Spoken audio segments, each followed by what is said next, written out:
You guys just keep asking for the more Reddit stories. So, I'm ready with the new tale. Let's read some cool, interesting cheating wife Reddit stories. And guys, I'm trying to hit 1,000 subs before the end of the year, and I think we can do it. So please subscribe and let's get straight into this one. I've come across many stories, and a lot of them have a kind of heart-wrenching sadness that sticks with you. Some of those stories really get under your skin, the bitterness and betrayal leaping off the page. I don't know if I can evoke that same intensity in my story, but it's still a tale of loss. It's not quite as sharp as some of the others, but maybe it offers something different. A reminder that time and a little patience can help heal even the deepest wounds. It's strange to even think about these events now. So much time has passed. Why am I writing this? Maybe it's to show that good things can eventually emerge even after you've been broken down to your lowest point. Or maybe I just want to tell my story, one that still feels relevant despite the years that have gone by. Time has a funny way of dulling the edges of pain, doesn't it? I'll admit, this might get long-winded, but the background is important. It sets the stage for everything that came after. And here's where I need your advice, your perspective. Is it crazy to even think about starting over? At my age, 60, it feels like a gamble, one I'm not sure is worth taking. I met my wife Allison over 20 years ago. We were together for nearly 10 years, with 7 of those spent married. Together, we had 2 kids, both of whom are now fully grown and living their own lives. Funny enough, we met on a blind date, and let's just say the whole night was awkward. Allison was strikingly beautiful, full of life, with a contagious energy that drew people in. Me? Well, I've always been on the quieter side. I wouldn't call myself unattractive, but I'm far from the guy that turns heads when I walk into a room. I'm just normal.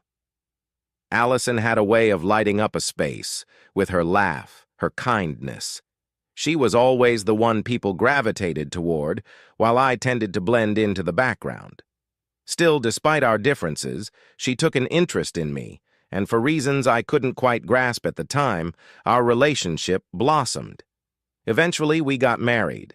Life was good, really good, actually. We had a nice home, steady finances, families who supported us, and a circle of friends that made us feel fortunate. Our kids were thriving. On the surface, everything looked perfect. But as with so many of these stories, there's always a moment when everything shifts, when things fall apart. For us, that moment came with a 3rd pregnancy. We already had our 2 kids and wanted a 3rd. Why not, right? Our family was happy, so adding another child seemed like the perfect way to make things even better. We didn't have any trouble conceiving, and soon enough, Allison was pregnant. I was thrilled when she told me the news. We waited a few months before sharing it with our families, and in those early days, we were busy preparing, planning for a nursery, discussing the future with the kids, balancing finances. Then, out of nowhere, everything changed. I still remember the day Allison called me. Her voice was shaky as she said, "Something's wrong." My heart sank. We rushed to the hospital, hoping for the best, but the universe had other plans. Allison lost the baby at 6 months. It was devastating, a punch to the gut that neither of us saw coming. The drive home the next day was cloaked in silence, the weight of loss suffocating us. Allison disappeared into the bedroom that night and didn't come out for days. She was drowning in grief, convinced she had failed as a wife, as a mother. No matter how many times I told her it wasn't her fault, that this was out of our control, she couldn't hear me. She carried that weight alone, sinking deeper into a dark depression. It took months for her to pull herself out of it. Slowly, she seemed to come back to life. She was more present with the kids again, and we even started talking about the future, what it might look like now. She started taking better care of herself, exercising more, getting back into shape. She looked incredible, and I loved reminding her of that. I made sure to tell her how much I adored her, how much she meant to me. For a while, it felt like things were returning to normal. One day, she mentioned wanting to get a part-time job. It wasn't about the money.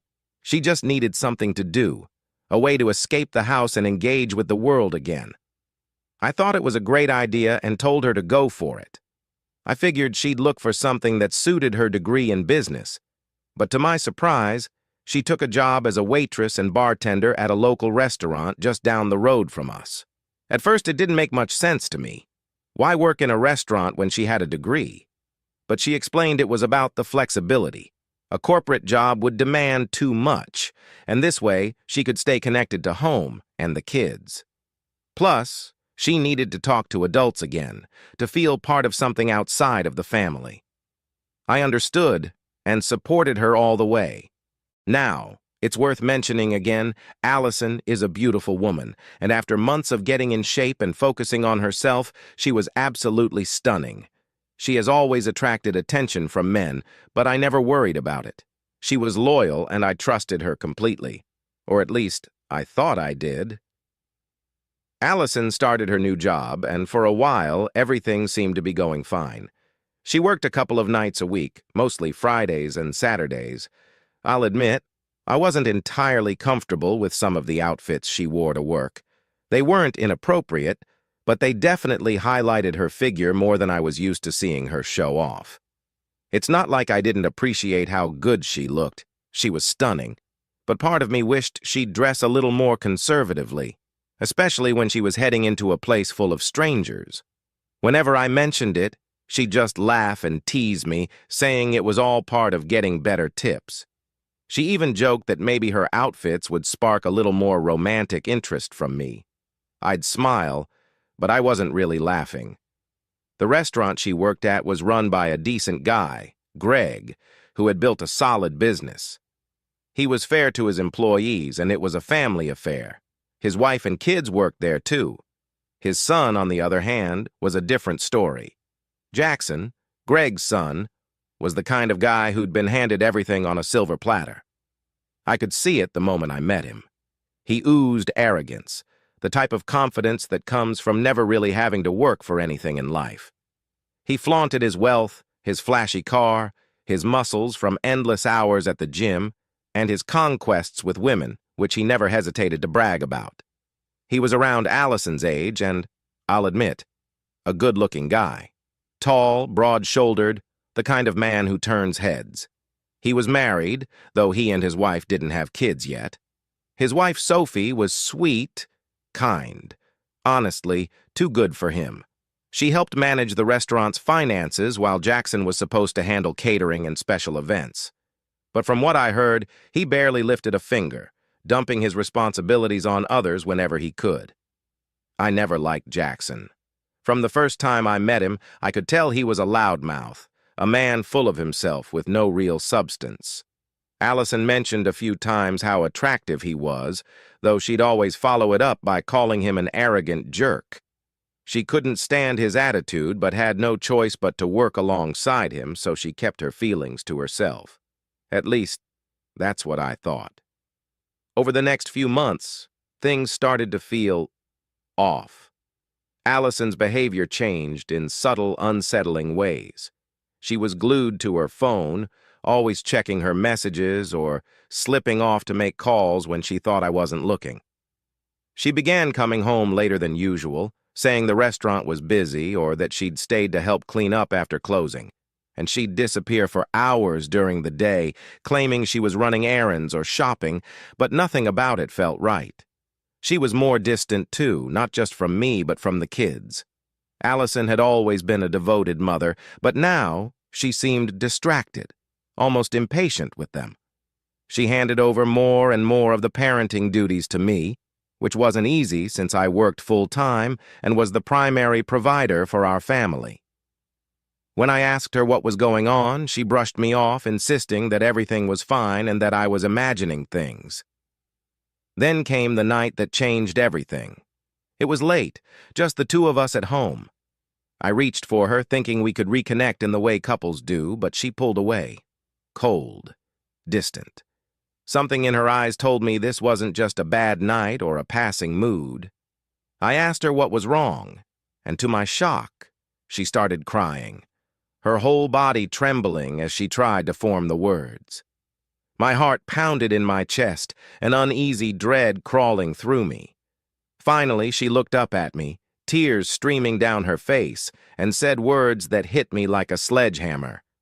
"I've been seeing Jackson." I stared at her, dumbfounded, not sure I had heard her right. "What?" I asked, my voice barely above a whisper, praying I was mistaken.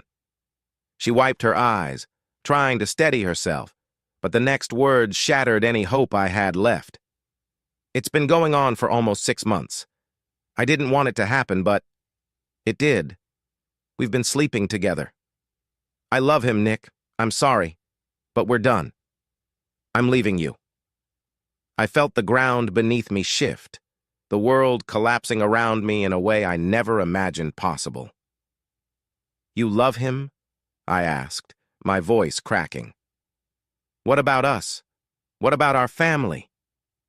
She shook her head, unable to look me in the eye. "Something in me changed after the miscarriage. I've been miserable for months, Nick. I tried to keep it together, but something between us died that day. I need a fresh start. Jackson, he makes me feel alive again." I was stunned. She was talking about this man, this shallow, arrogant man, as if he were her salvation. I pleaded with her to reconsider, to think about our children, our life together.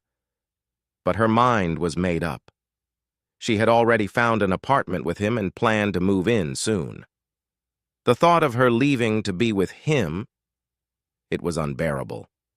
But the worst part was when she told me she wanted the kids to stay with me, to maintain some stability for them in our family home. She'd still be there to see them, she said, but her life would now revolve around Jackson.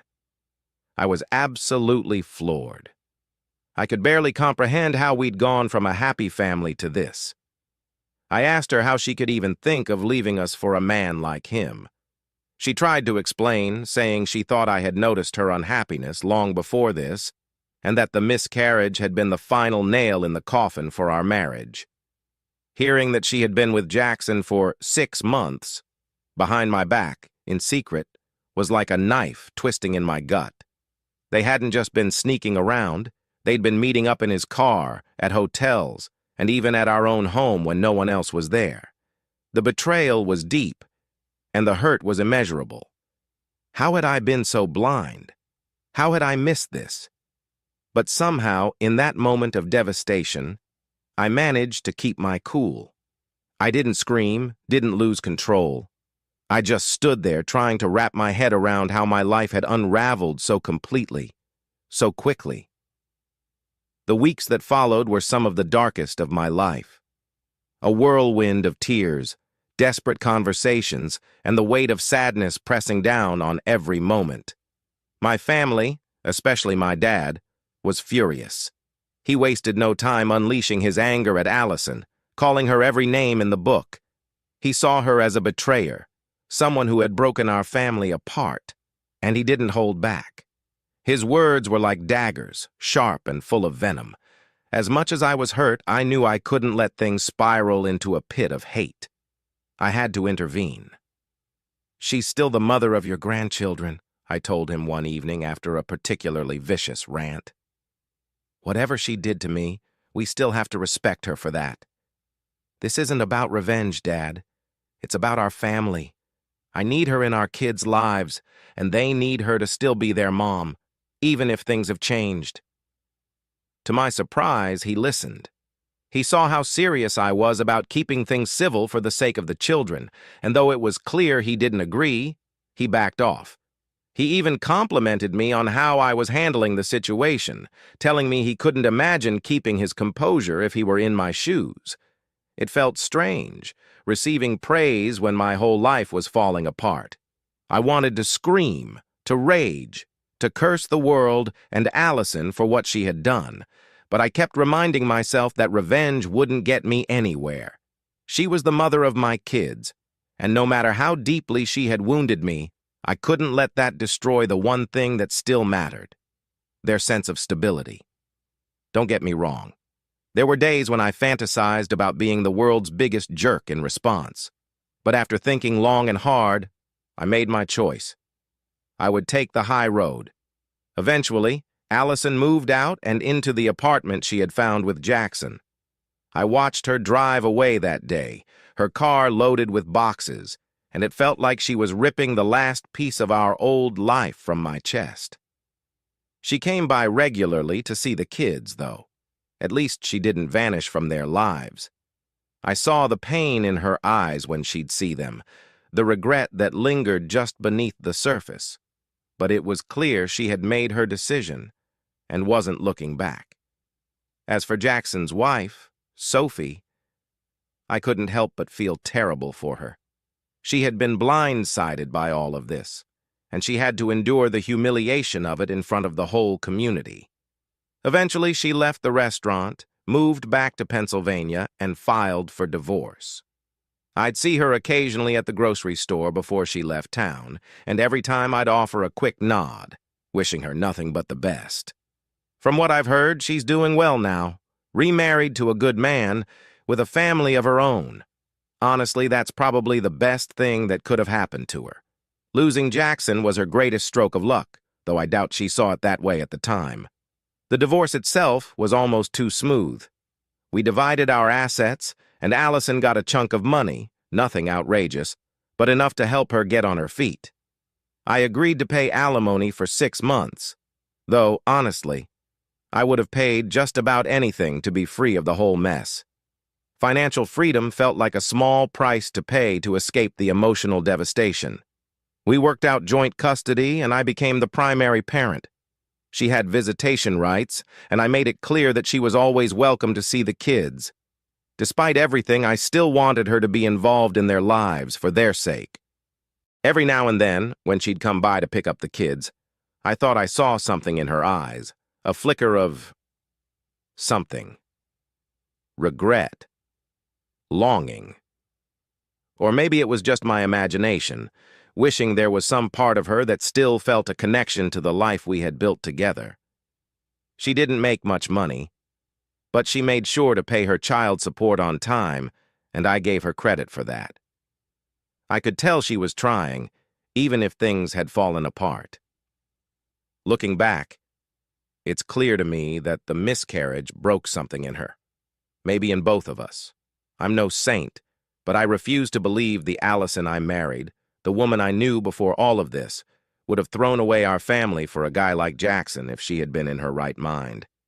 But I was powerless to stop the spiral. It was like watching a slow-motion car crash, knowing there was nothing I could do to steer us off course. The day we finalized the divorce was surreal. We met at her lawyer's office, and I was struck by how at ease she seemed. She wasn't somber or reflective like I had expected. She was almost happy. She sat there next to Jackson, who had the nerve to show up with her, as if this was some grand victory for them both. It felt like a slap in the face, seeing them together. I had braced myself for the sadness, but seeing her look so content, almost giddy, hit me harder than I thought it would. The only time she faltered was when I spoke. I had been thinking about what I wanted to say for weeks. I'd even written it down and rehearsed it, determined to walk away with some dignity, with the last word. As I signed the final papers, I looked her in the eye and delivered my speech.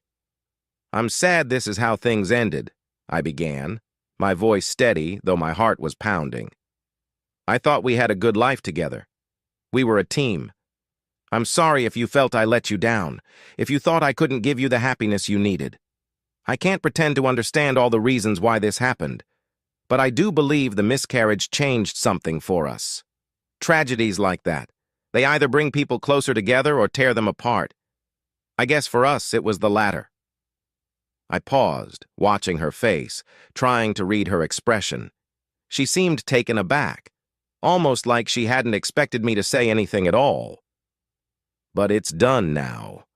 All I want is for you to find the happiness you're searching for. And I hope we can work together to give our kids the best life possible. That's all that matters now." I could see something flicker across her face, A brief moment of shock, maybe even guilt, but it was gone just as quickly as it came. She looked away, back toward Jackson, and I knew that was it. Whatever connection we once had was truly gone. The room fell into an eerie silence after I finished my speech. Allison's face went pale, and in that brief moment, I saw it. Regret. But it was fleeting, as if she quickly realized the life she had chosen, the one sitting beside her. I stood up, reached out to shake her hand, and wished her well. "Goodbye," I said, with a finality that lingered.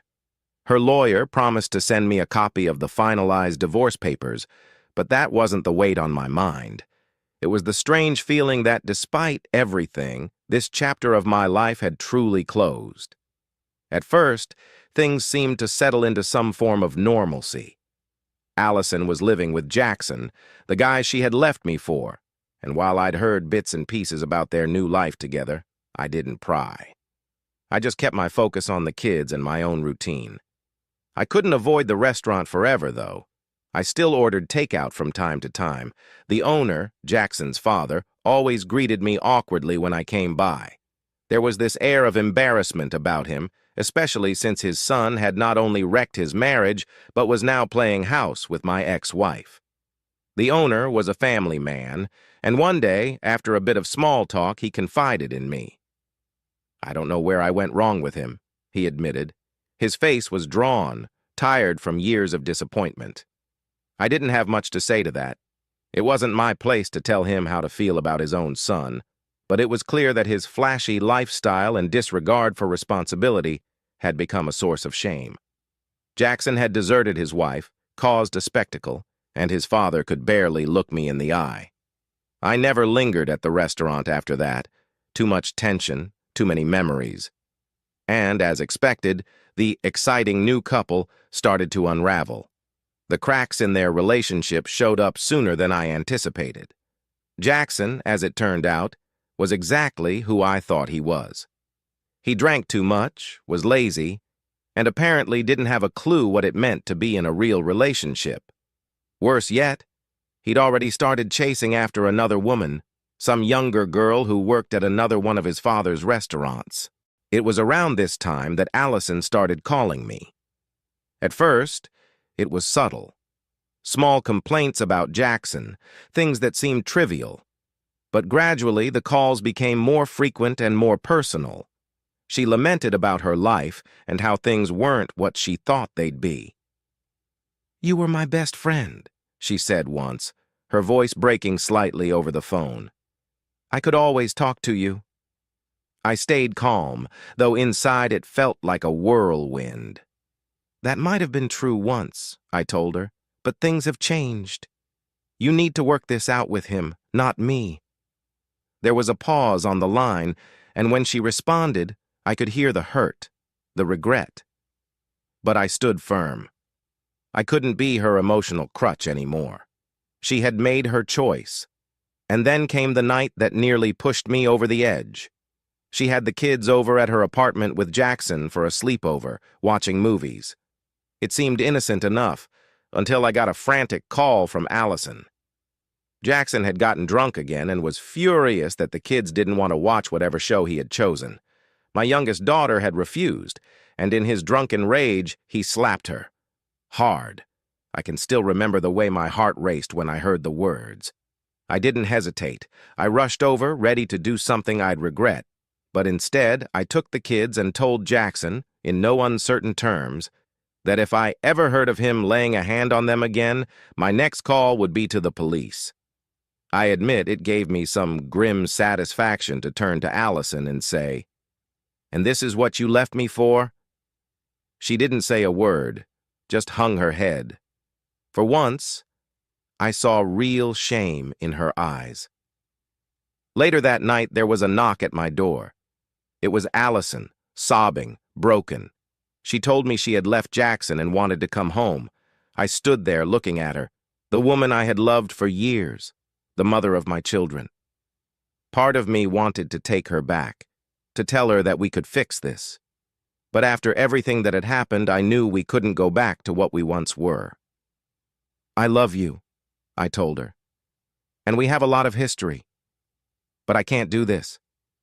Too much has happened, and I don't think it's right for you to come back.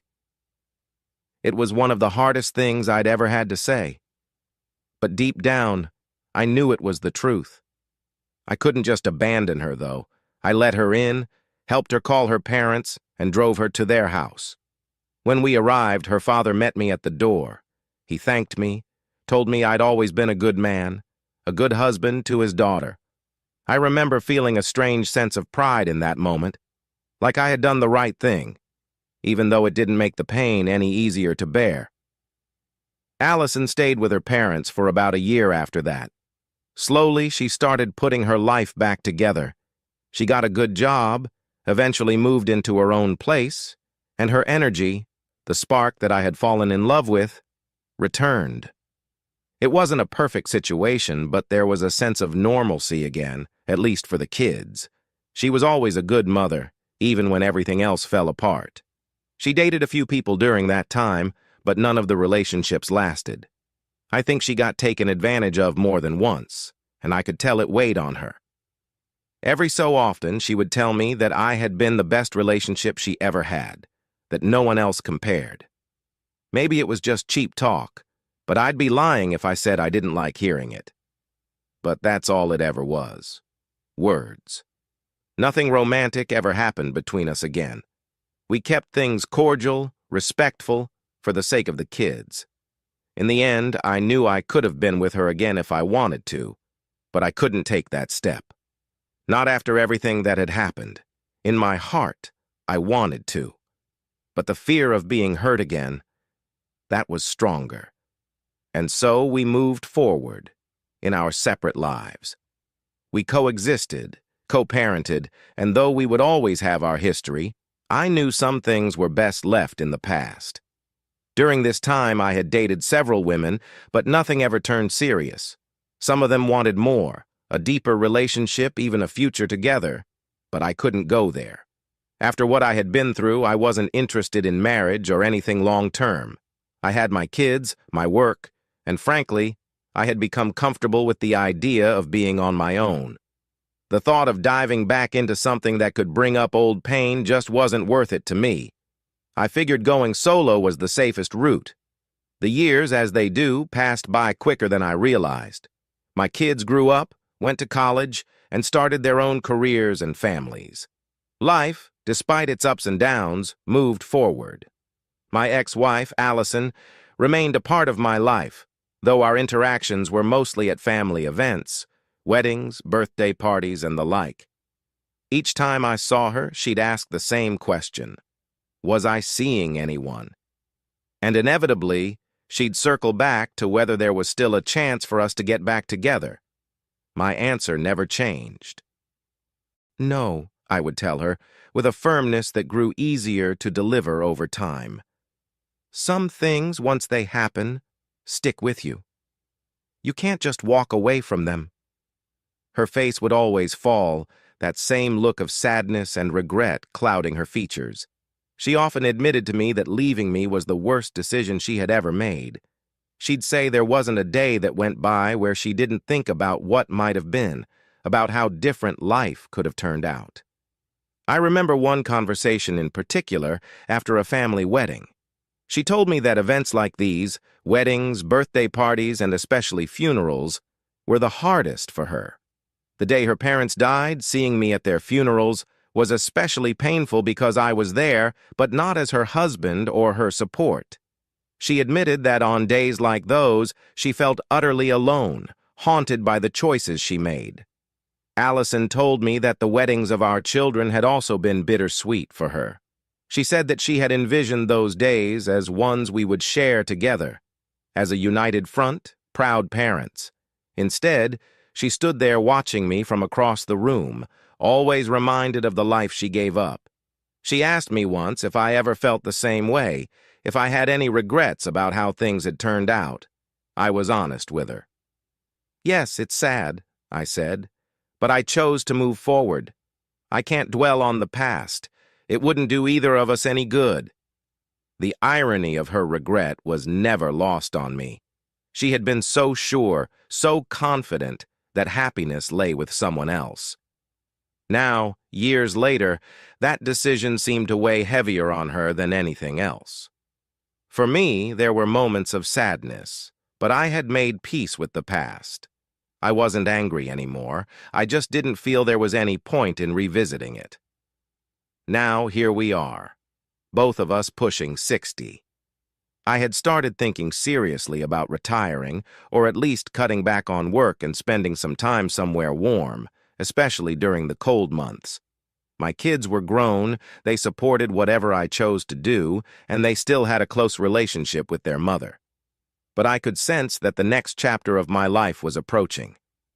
The last significant conversation I had with Allison was at a birthday party for one of our grandchildren. She pulled me aside, asking to speak alone. We stepped outside, and as soon as we did, she became emotional, almost breaking down right in front of me. I hadn't seen her like that in years. She told me that she had always held on to this hope that one day we might get back together. She believed, somewhere in the back of her mind, that there was still a chance for reconciliation. But my talk of moving away, of possibly starting a new life somewhere warmer, made it clear to her that our story, as far as she was concerned, was truly over. "I've spent a lifetime regretting what I did," she said through tears. "I failed as a wife, and I've had to live with that every day." I stood there listening, feeling the weight of her words. There was nothing more to say.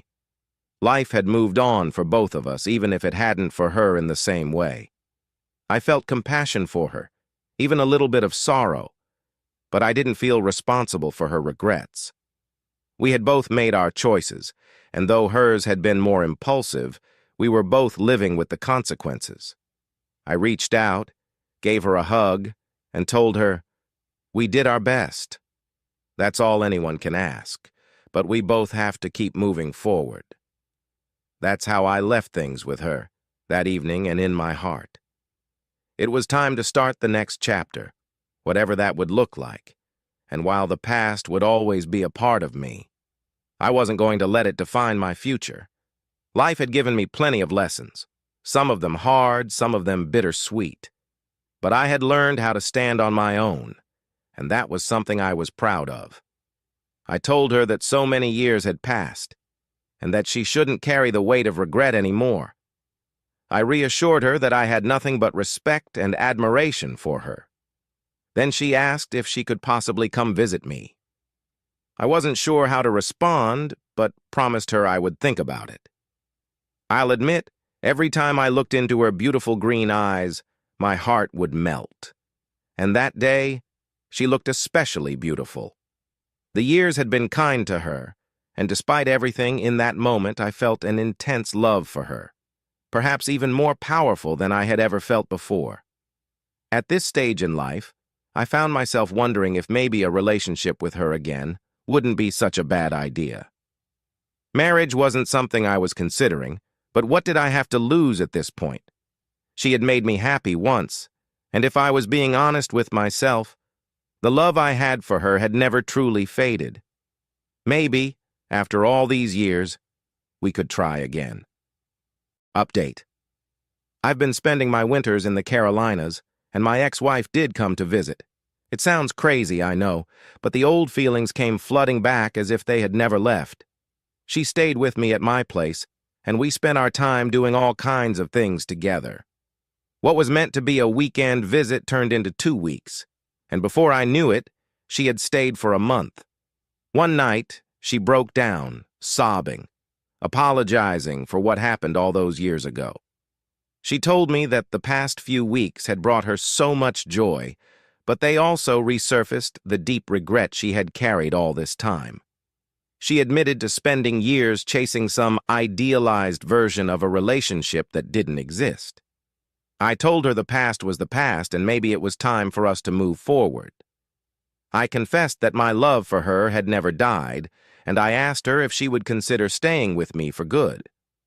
I wasn't interested in marriage again, but at this stage of life, did it really matter? She agreed. In fact, she never left my home after that conversation, and we've been doing great ever since. When we told the kids, their faces were a mix of shock and happiness. My youngest daughter, though, said she wasn't entirely surprised. She always knew I still loved her mother and had a feeling that things weren't truly over between us. Some people might think I'm crazy for giving this relationship another shot after everything we went through. But at this point in our lives, love and respect are what matter most. The mistakes we made decades ago are behind us. Now, when I look at her, I don't feel any anger or resentment, only love. I truly believe the years ahead will be some of our best as we enter this new chapter together. Yes, my wife made a bad decision all those years ago, but that's in the past. We both faced the consequences, but now we're moving forward. I always imagined our life together as a book, one we had started writing long ago. I used to feel sad that we would never get to finish that story. But now, I'm pleased to say we're back on track, and we're writing those final chapters together. Will my wife cheat again? I don't believe she would. Not at this stage in our lives. But one thing age and experience has taught me is that we're all a mix of good and bad. A single action or decision doesn't define a person. I have my own regrets, too. I regret letting my sadness dictate my choices. Maybe I should have recognized sooner that she, like all of us, is human and capable of making mistakes. Perhaps if I had been willing to forgive earlier, things could have turned out differently for us. My wife, Jennifer, I also think 42, about the what-ifs. and I, but in Mark, the end, 44, I'm grateful for have this been married second for chance 19 we've been years. given. We've been And with together that, for 25 years. I'll conclude. And we have 3 amazing kids. I hope my story all gives under some the of you age a new of 14. perspective to consider. Life was steady, but in 2015, Jennifer's world was shaken. She lost her mother to cancer, and just a year later, in 2016, her father passed away from the same illness. It was like life drained out of her, and she sank into a deep, suffocating depression. For the next 2 years, I shouldered the responsibilities of the kids while Jennifer threw herself into her job, trying to cope. It was a tough time for our marriage. Our once lively bedroom turned into a cold, empty space. Nothing seemed to bring her joy, and in a way, I started to lose her without even realizing it. She shut me out, and in the silence, I found myself filling the void by playing video games after the kids went to bed. It wasn't long before those quiet nights became routine. 2 long years passed.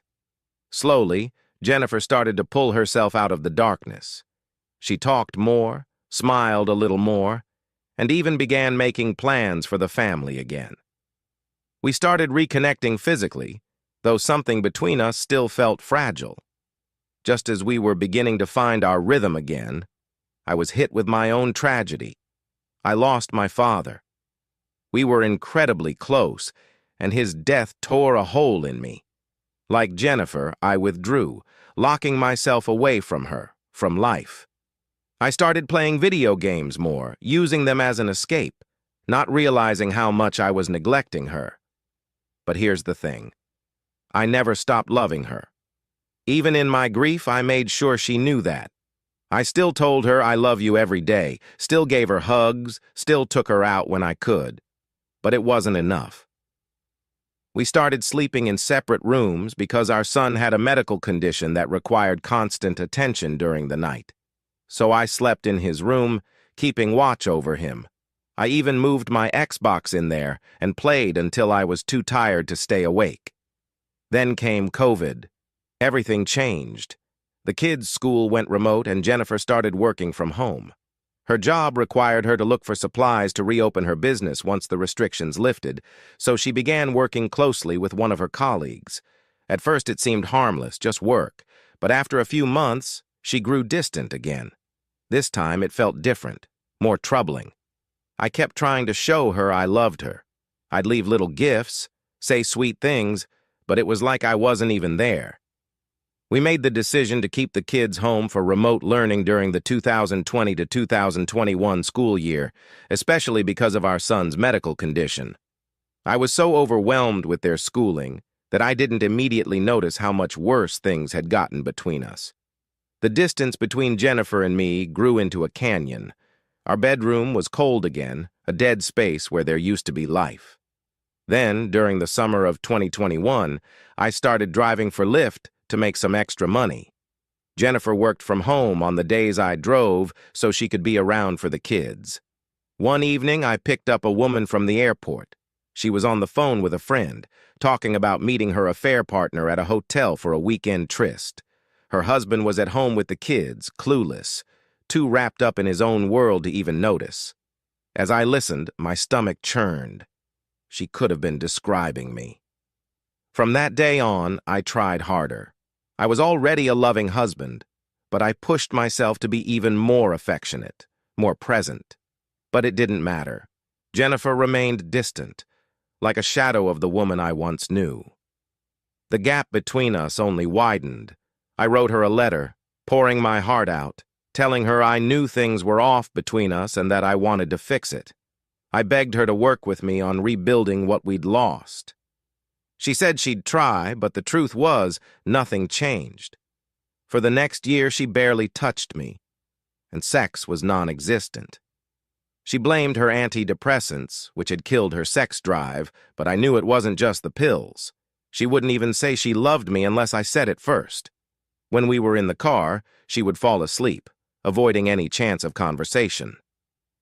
Then came May 4th, Star Wars Day, a day that should have been lighthearted and fun, something we both used to enjoy. Jennifer went into the office that day, and I texted her a few times throughout the day but got no response. It wasn't unusual. She sometimes had poor reception at work. Later that evening, she finally called me. I told her I'd been texting her, and she explained she hadn't received them until she left the office. I suggested using Google Chat since it shows up on her work computer. But when I messaged her there, nothing. No response. That night, after the kids were in bed, Jennifer took a shower. I don't know what possessed me, but something inside me broke. I couldn't take the silence anymore. I needed to know what was going on. So, for the first time in our marriage, I checked her phone. I shouldn't have, but I did. May 4th is a big day for Star Wars fans, and Jennifer is no exception. She had sent May the 4th gifts, cute, playful, something she would normally share with me. But this time, they weren't for me. She had sent them to him. Not once had she thought to send them to me, her husband, the guy she claimed to love. And that's when I saw it. The truth. She had been having an affair for nearly 3 years. The guy lived in Kansas, but he came to the office once a month, staying in town for a week. Their conversations were full of, "I miss you" and "I love you," the kind of words I hadn't heard from her in so long. I felt like an idiot. All this time, I had been trying so hard to fix something that was already broken beyond repair. I was devastated, shattered into a million pieces. After my surgery, we made the decision to move closer to family, hoping that maybe a change of scenery would help us rebuild what was left of our relationship. But Jennifer barely lifted a finger to help. She was distant again, almost disinterested, and I was the one scouring real estate listings while juggling the recovery and the kids. Something still didn't feel right, and my gut wouldn't let it go. In October, I did something I'm not proud of. I checked her phone again. I wasn't searching for trouble, but I needed answers. What I found surprised me. It seemed like her affair had ended back in June, right before my surgery. Apparently, her lover, frustrated that she had to care for me and the kids, had pulled away. It made sense now why Jennifer had suddenly started acting more affectionate after I healed. She was trying to bury her guilt by pretending everything was fine between us. Maybe she thought I wouldn't notice. But I did. Fast forward to last week. We got into a massive argument, something that had been brewing under the surface for weeks. She had become distant again, the same pattern as before. This time, though, I couldn't hold back. I yelled, my voice trembling with years of pent-up frustration, and told her I knew she'd cheated with a coworker. She tried to play it off, her face a mask of indignation, accusing me of overreacting, of being paranoid. But I wasn't paranoid. I shoved the evidence in her face, those texts, those memories burned into my brain, and she stopped. All the yelling, all the deflecting, it melted away. In that moment, the reality of her actions hit her, and the woman who had been so defensive moments earlier was suddenly small and broken. She started crying, but I had no more sympathy left. I couldn't stand to be around her, not with all the lies, all the betrayal still fresh in my mind. So I left. I needed air, space, anything but her. I went to my sister's house that night, trying to figure out what to do next. Christmas was right around the corner, and the last thing I wanted was to ruin the kids' holiday. I came back home a few days later, but only for them. Jennifer and I hardly spoke, the tension between us thick as ice. Then I dropped the bomb. I told her that as soon as the new year hit, I would be filing for divorce. Her tears flowed freely, but there was no comfort I could offer her.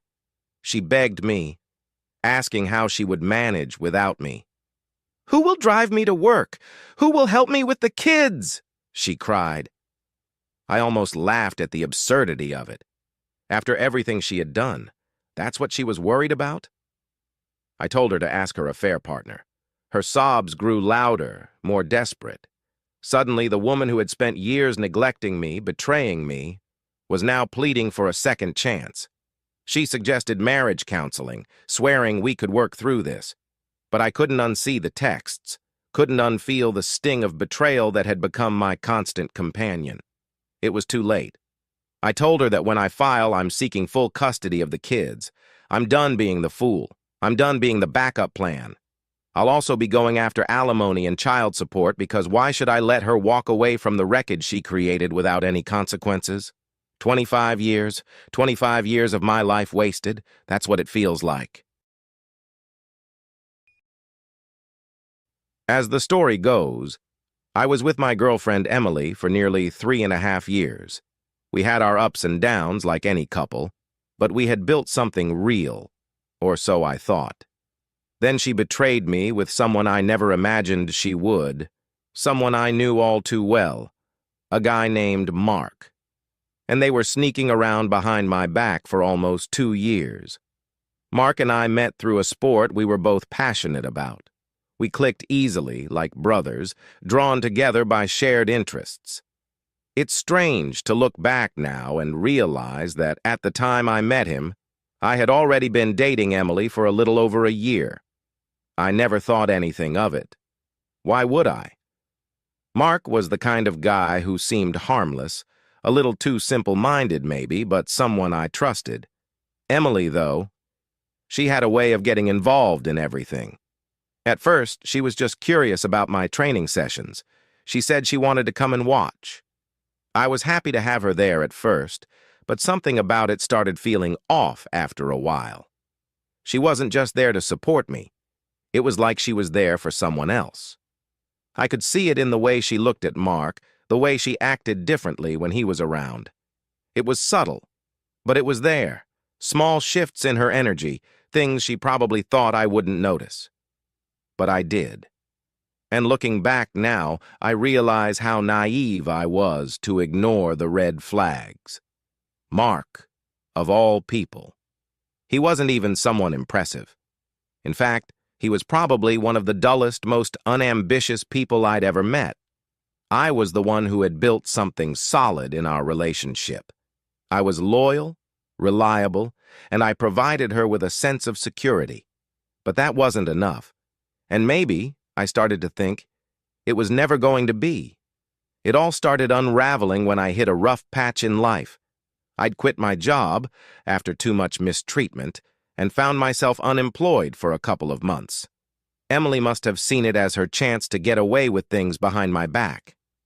While I was struggling, trying to figure out my next steps, she was off, building her secret relationship with Mark. She didn't even try to hide it well. They were messaging each other constantly on social media, hanging out in secret. It turned out he would pick her up right from our house, and I had no idea.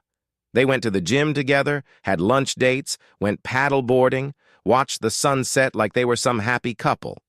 She even sent him intimate pictures, the kind she used to send only to me.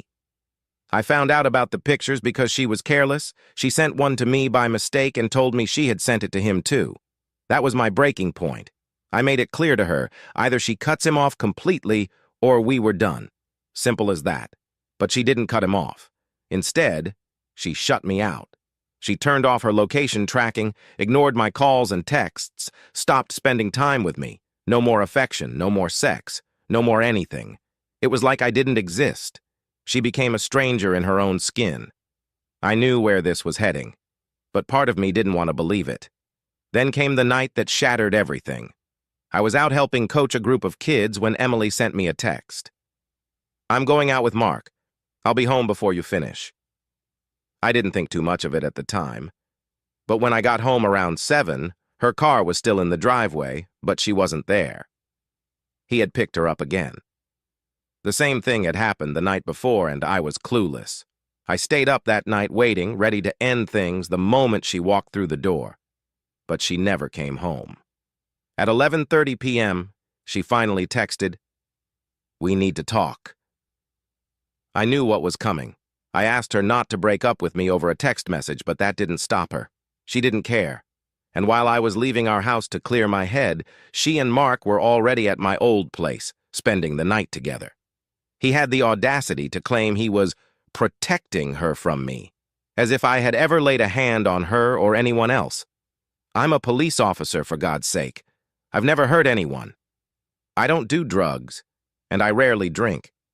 But there they were, spending the night together while I was left alone in the wreckage of what we had. Mark even had the nerve to say he slept on the couch. Sure, I believed that. For 6 months, they were lying to my face, playing me for a fool. 3 weeks after we officially broke up, they were already parading around as a couple, posting about their new love on social media, flaunting it. I blocked them both long before, but mutual friends couldn't help but tell me. I've since told those friends to stop updating me. I don't need to know anymore.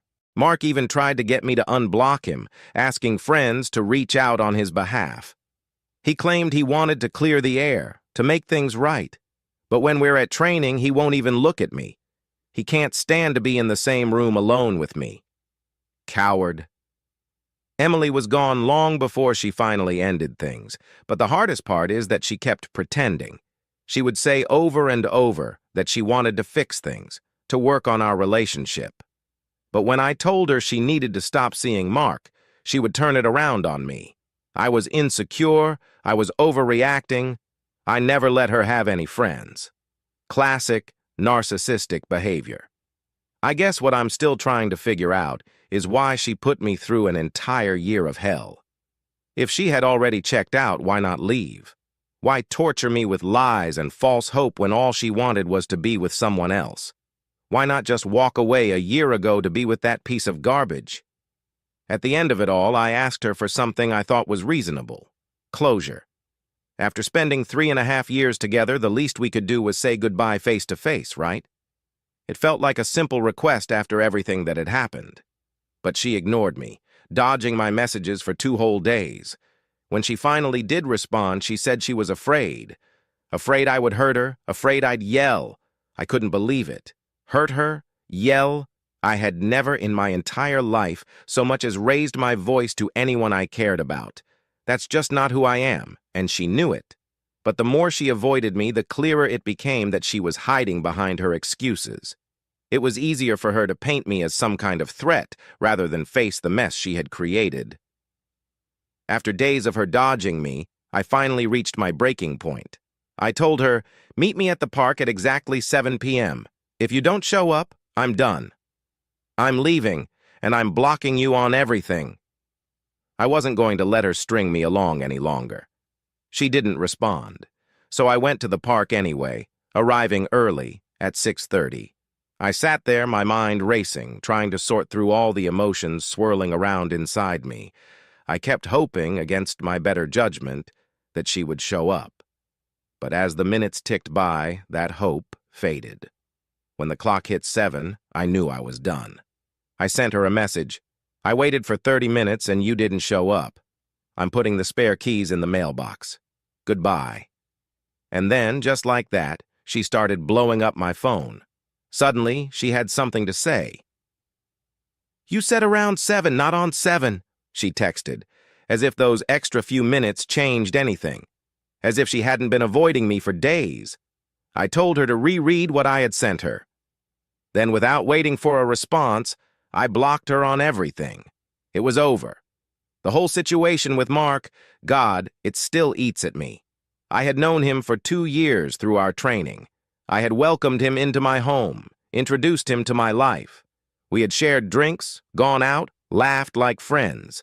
I thought he was someone I could trust, but he had wormed his way into everything, into my relationship, and I hadn't seen it coming. Or maybe I had. Maybe deep down, I always knew something was off. Looking back now, I know I should have seen the signs with Emily. She was a narcissist, plain and simple. But I was too blind to notice, too caught up in trying to make things work.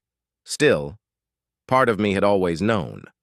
Watching the way she interacted with Mark, there was this nagging feeling in the back of my mind that told me something was going to happen between them. I just didn't want to believe it. I'm not going to lie. I feel like I've been torn apart. It's been only a month since everything came crashing down, and the pain is still fresh. People keep telling me I'll be fine without her, that I'll get through this. And yeah, I know I will. But right now, it sucks. Never in a million years would I have dreamed of doing something like this to anyone. The betrayal cuts deep. And now Mark, he's spreading lies about me, telling anyone who will listen that I used to beat Emily and that I have a drinking problem. It's laughable, really, because he doesn't even have the courage to say any of it to my face. Every time we're at training, he avoids me like the plague, won't even make eye contact. He's terrified to be in the same room with me. Sure, Emily's the bigger part of the problem here, 90% of it, no doubt. But Mark? He's not innocent. He's that slimy 10% who slid into my life pretending to be a friend while stabbing me in the back the whole time. It's mind-blowing how people like them can act so casually about destroying someone else's life. I've got more details if you want them, but right now I just need to know why. Why didn't she break it off sooner? Why string me along, making me question everything, when it would have been so easy for her to leave? Why couldn't she respect one simple boundary? To just drop one person, to let go of Mark, so we could work on us? Why did she shut me out, both mentally and physically, for so long? Why make me feel like I was the one doing everything wrong, like I was worthless and incapable of doing a single thing right? Why make the one person you're supposed to love feel like the absolute worst version of themselves? Hey everyone. Yeah, you heard that right. My girlfriend cheated on me, even though I was doing everything I could to build a future for us. We had been together for about 5 years. Sure, we had our ups and downs, but nothing I thought was too serious. But let me take you back to the beginning, so you can get a better idea of what went wrong. If any of you have some insight on whether I was in the wrong or if she was, feel free to be brutally honest. I'm ready for it. At the time, I was living about 4 or 5 hours away from her. We had matched on a dating app while I was visiting her city. She messaged me a couple of months later, and from there, things just took off. We eventually decided to meet up for a weekend. We slept together, but we didn't have any deep conversation about where things were going. No talks of romance or becoming a couple. We just kept chatting like before. 2 days after I got home from that weekend, I slept with another girl. Yeah, I know, not exactly my proudest moment. The other girl was a friend I'd had a casual thing with years ago, but we hadn't seen each other in a long time. When I was back with my girlfriend, that same girl messaged me, just asking how I was doing, and I told my girlfriend that she was just an old friend. Technically, that was true. But it didn't take long for her to dig around, and she ended up messaging the girl. And of course, the girl told her that we had slept together. My girlfriend went ballistic, accusing me of all sorts of things. Things started getting weird after that. One night, while I was out with some friends, my girlfriend told me she was going out too. But she didn't say where or with who, which was strange because she usually told me those details. I was already feeling suspicious, so I reached out to her friend, Emily, who told me she wasn't with her and that my girlfriend had asked her to cover for her. That set off major alarm bells, but for some reason, I didn't push it. I wanted to trust her. But just recently, I found out that she had actually slept with another guy back then, even though she denied it for years. All this time, she had been throwing the whole friends with benefits situation in my face, tearing me apart over it, and it turns out she was probably guilty the entire time. Maybe that's why she kept harping on it. Out of guilt? In the beginning of our relationship, she broke up with me twice, just to test if I cared enough. Both times, it destroyed me. I cried for hours, shattered into a million pieces. And then she'd turn everything around, making it seem like I was the problem. Once, she even lied about being pregnant just to see if I'd stick around. I found out because I reverse-searched the photo she sent me. It wasn't even hers. Despite all this, I kept trying to do nice things for her. I'd bring her flowers, get her chocolates, plan little weekend getaways. But her reaction, every single time she'd say, "That's so lame," without even thanking me. One time I came home early from work, made the bed with rose petals, set out chocolates, all the romantic stuff. She walked right past me, got into bed, and told me she was going to sleep. Nothing I did seemed to matter.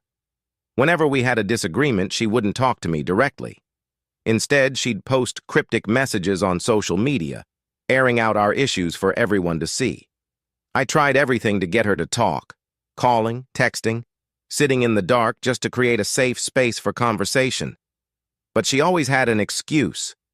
5 years into this roller coaster, she told me she didn't love me anymore. She was seeing someone else, talking to someone new, and then she broke up with me. I tried moving on, met a new girl on a dating site, and we took things slow. Didn't even sleep together until the 5th date because, honestly, I wasn't ready. But she was incredible. I hadn't felt that kind of warmth in years. She made me feel like I was coming home whenever she hugged me. She was kind, loving, and selfless in ways I had forgotten were possible. But just when I thought I was moving forward, my ex texted me, and like a fool, I broke it off with the new girl and started talking to my ex again. She asked if I had been with anyone while we were apart, and I lied. I told her no.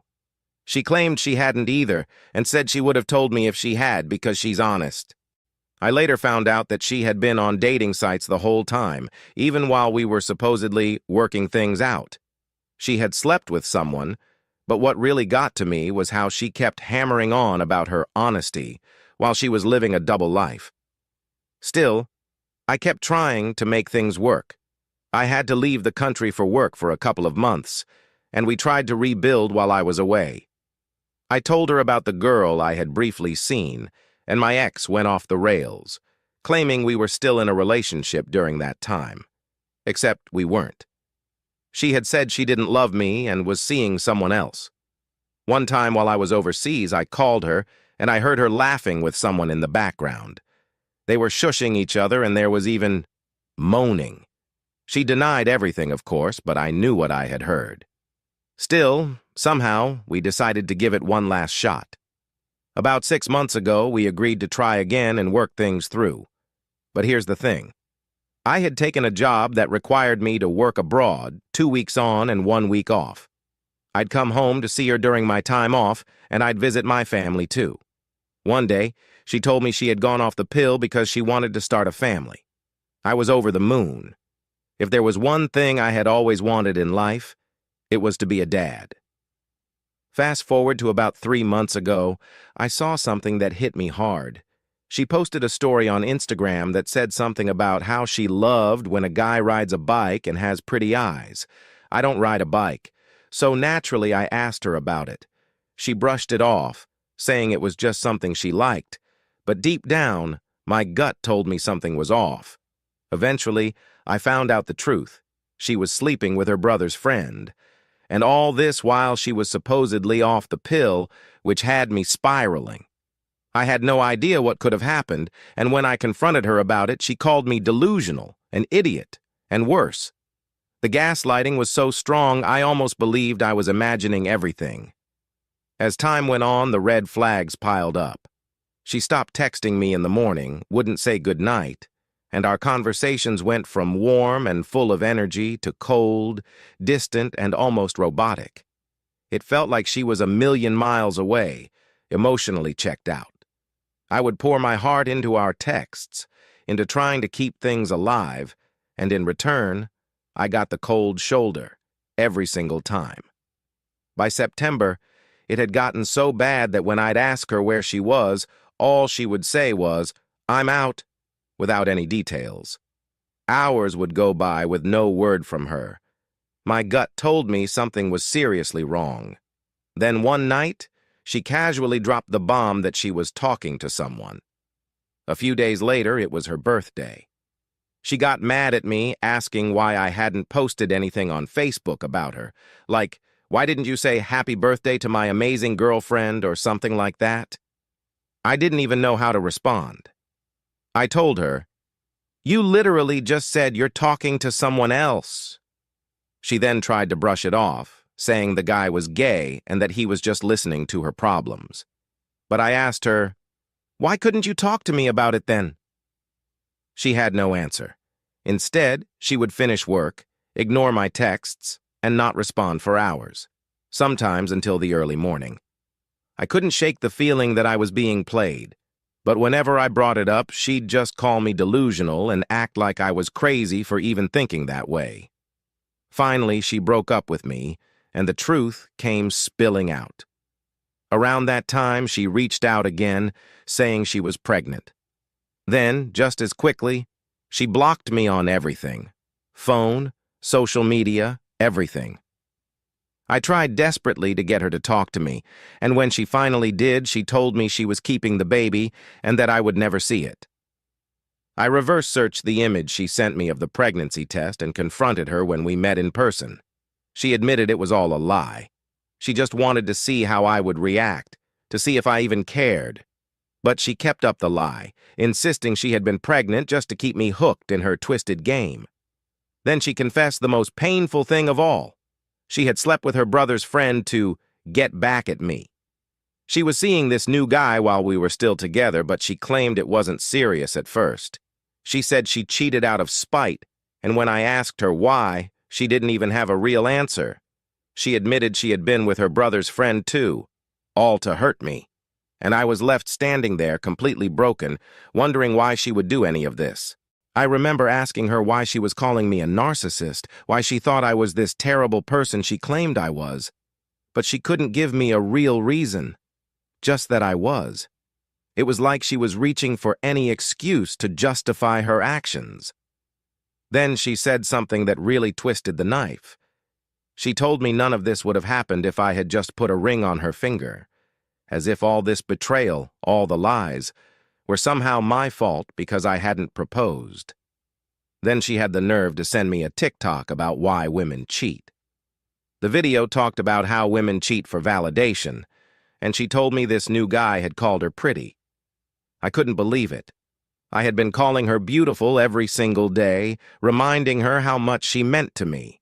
And still, she chose someone else to fill some void I didn't even know existed. When I brought it up, she said things like, "What did you expect after what you did?" But I still don't understand what I did that was so wrong. I was loyal to her even after everything she put me through.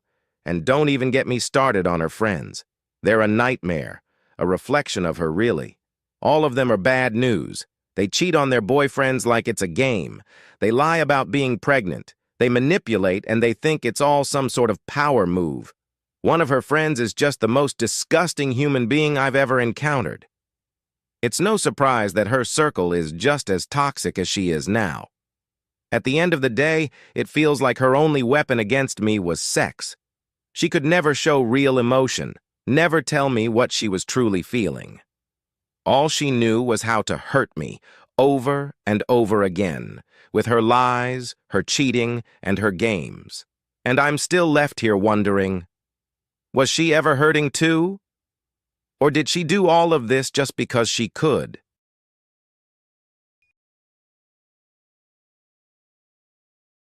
I decided to share my story on the internet, specifically on YouTube, where you are watching this video.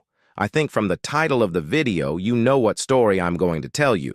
To give you a better idea of what I'm talking about, we're going to go back 2 years. My wife's name is Amanda. She was 26 years old at the time. My name is Jake. I'm 25 years old. At the time, we're experiencing difficulties in our marriage. We had just turned our lives around and moved across the country to a brand new city. It wasn't just any city. It was known for its violence and crime. It was one of the most dangerous places in America. Being from a small, quiet town in the Midwest, I felt like I had been thrown into a chaotic storm. Anxiety hit me like a truck. The constant worry, the fear of the unknown, it all weighed heavily on me and began to undermine the foundation of our marriage. It wasn't easy for Amanda either. She was deeply immersed in her doctoral program, and the pressure of it all was wearing her down. She had to travel to a remote part of the world to complete her degree. I won't reveal the details for privacy, and she had to leave for a full 3 months. I can't explain how difficult this was for me. Communication with her was sparse, just 1 call a week if I was lucky. It seemed like I was losing my mind. We had been together since we were 18, and we had never been so far apart before. Even worse was the fact that I was stuck in a city that only added to my anxiety. She left in October and didn't come back until February, and those months felt like an eternity. The first red flag hit me the day she got back. We hadn't been intimate for months, obviously, and when we were finally in bed together, Amanda made requests that threw me off completely. Now, let me tell you, we didn't exactly have a vanilla intimate life to begin with, but what she asked for. It was out of the blue, like nothing we had ever done before. I couldn't shake the feeling that something was off. It gnawed at me that whole night. So, later on, I sat her down and asked her straight up if she had cheated on me while she was away. I couldn't shake the feeling that these new ideas she had were coming from somewhere, or someone else. Amanda denied it, of course. She told me she'd found some online guy who talked about ways to spice up intimacy, and that's where her new ideas came from. She even showed me the guy's page, trying to convince me that it was harmless. At the time, I believed her. I mean, I loved Amanda, and love has a funny way of blinding you to the truth. I put those doubts aside and told myself I was just being paranoid. Fast forward to April of this year, and things seemed better. Or at least I thought they were. I'd worked hard on managing my anxiety, trying to adjust to the city's harsh environment. Our marriage appeared to have weathered the worst of the storm. We weren't fighting as much, and though our intimate life wasn't as frequent as I would have liked, it was still happening regularly enough. I started to believe we had gotten past the tough years, and were heading towards smoother waters. Then came the wedding. My best friend from high school, Matt, 26 years old, was getting married back in the Midwest, near my hometown. He was marrying his longtime girlfriend, and Amanda and I flew out to attend the wedding. It felt good to be back in familiar territory, surrounded by family and old friends. While we were at the wedding, Amanda met one of Matt's college buddies, Kyle, 28 years old. Kyle and Amanda hit it off right away, bonding over their shared love of music. I noticed them talking throughout the reception. I'll admit I felt a little weird about it, but I figured it was harmless. I went up to introduce myself as Amanda's husband, and Kyle seemed like a nice enough guy. They kept chatting here and there as different songs played, but it didn't seem like anything out of the ordinary. Eventually, we left the reception, and I drove us to our hotel a couple of hours away since we had an early flight out the next morning. About a week later, we were back home, settling into our routine again. I walked into the kitchen one afternoon, just minding my own business, when I noticed Amanda's phone lighting up on the counter. It was a Snapchat notification. From Kyle. A sharp, uncomfortable feeling twisted in my gut. I couldn't help but think it was odd that they were still in contact. When I asked her about it, she brushed it off, saying they were just friends who bonded over their shared music taste. I tried to swallow that uncomfortable feeling, telling myself that I was being ridiculous. Once again, I put my trust in Amanda, even though deep down, something wasn't sitting right. I guess that's love for you. Sometimes it makes you ignore the warning signs staring you right in the face. Mother's Day started off like any other day. No warning, no signs of what was about to happen. Everything seemed normal. Amanda and I hadn't had any major issues or arguments for months. In fact, we'd been intimate that very morning. She seemed fine, happy even, before she got up, kissed me goodbye, and left for lunch with her family. Her dad and grandma lived nearby, so she went to see them, but here's the kicker. She didn't ask me to come. Now that alone was enough to make my stomach churn a little. Sure, I knew Amanda's father and I didn't exactly get along. He'd never liked me, and I wasn't all that fond of him either. So I told myself that was the reason. Maybe it was just a family thing. Maybe she wanted some time with her dad and grandma without the awkward tension I sometimes brought into the room. I pushed the discomfort away, like I had so many times before. A few hours later, Amanda came home. She was calm, collected, and then she dropped a bomb that shattered everything.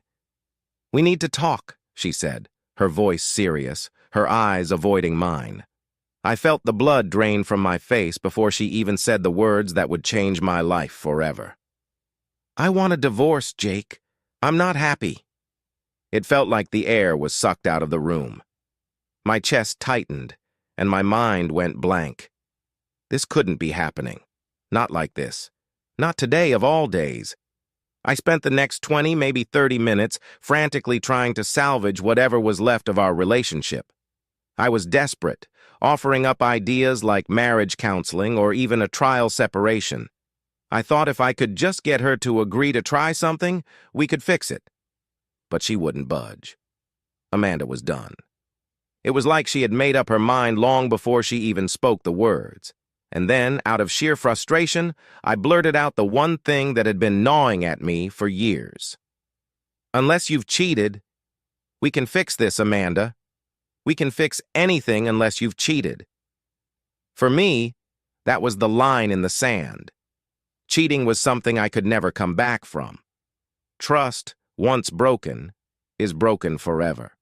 You can't rebuild what's been burned to ashes. That's when she broke down, her face crumpling into a mess of tears and sobs. Hysterical, uncontrollable sobbing. She didn't have to say the words. I knew. I knew right then that Amanda had betrayed me, and it was worse than anything I had imagined. As the truth spilled out between her sobs, the pieces of our life together began to fall apart in front of me. Remember those strange, out-of-left-field intimate requests when she came back from her remote trip? I was right to question them. Amanda had been with someone else while she was gone. Actually, she'd been with several people. The revelation was like a punch to the gut, leaving me gasping for air. But it didn't stop there. No, it got worse. Amanda confessed that she'd known she wanted out of our marriage ever since she returned from that trip. But instead of telling me the truth, instead of letting me go, she stayed. For 2 more years, she stayed in our home, sharing my bed, pretending everything was okay, all so she could live comfortably. She wanted the nice life, the nice car, the one that was leased under my name, of course. She kept me in the dark, using me to maintain her lifestyle while she secretly checked out of our marriage. I couldn't take it. I told her to pack a bag and leave. The words came out of me with an icy calm I didn't recognize. I didn't yell. I didn't scream. I just shut down. She left, and I did too for a while. I grabbed my keys, got into my car, and drove. I wasn't even sure where I was going. I ended up in an empty parking lot, and that's when the weight of everything hit me like a tidal wave. The pain, the betrayal, the heartbreak. It all came crashing down, and for the first time in my life, I cried like I've never cried before. In the middle of my breakdown, my phone rang. It was my brother Tyler reminding me to call Mom for Mother's Day. The second he heard the broken sound of my sobs, he hung up and immediately called our dad. Within minutes, my dad was on the phone, and I found myself telling him everything. Saying it out loud, hearing my own voice crack under the weight of it all, made the reality sink in even deeper. The words tasted bitter in my mouth, and I could barely get them out without breaking down again. After what felt like hours, I pulled myself together and went home. Amanda was gone, as I had asked. She'd packed her things and left, leaving behind the ghost of our marriage. 2 weeks passed in a blur. I could barely focus at work, so I spoke to my boss about taking a leave of absence. I needed to get out of that city, out of that life, and just breathe. I went back to the Midwest to stay with my family, hoping to find some clarity, some version of myself that existed outside of being Amanda's husband.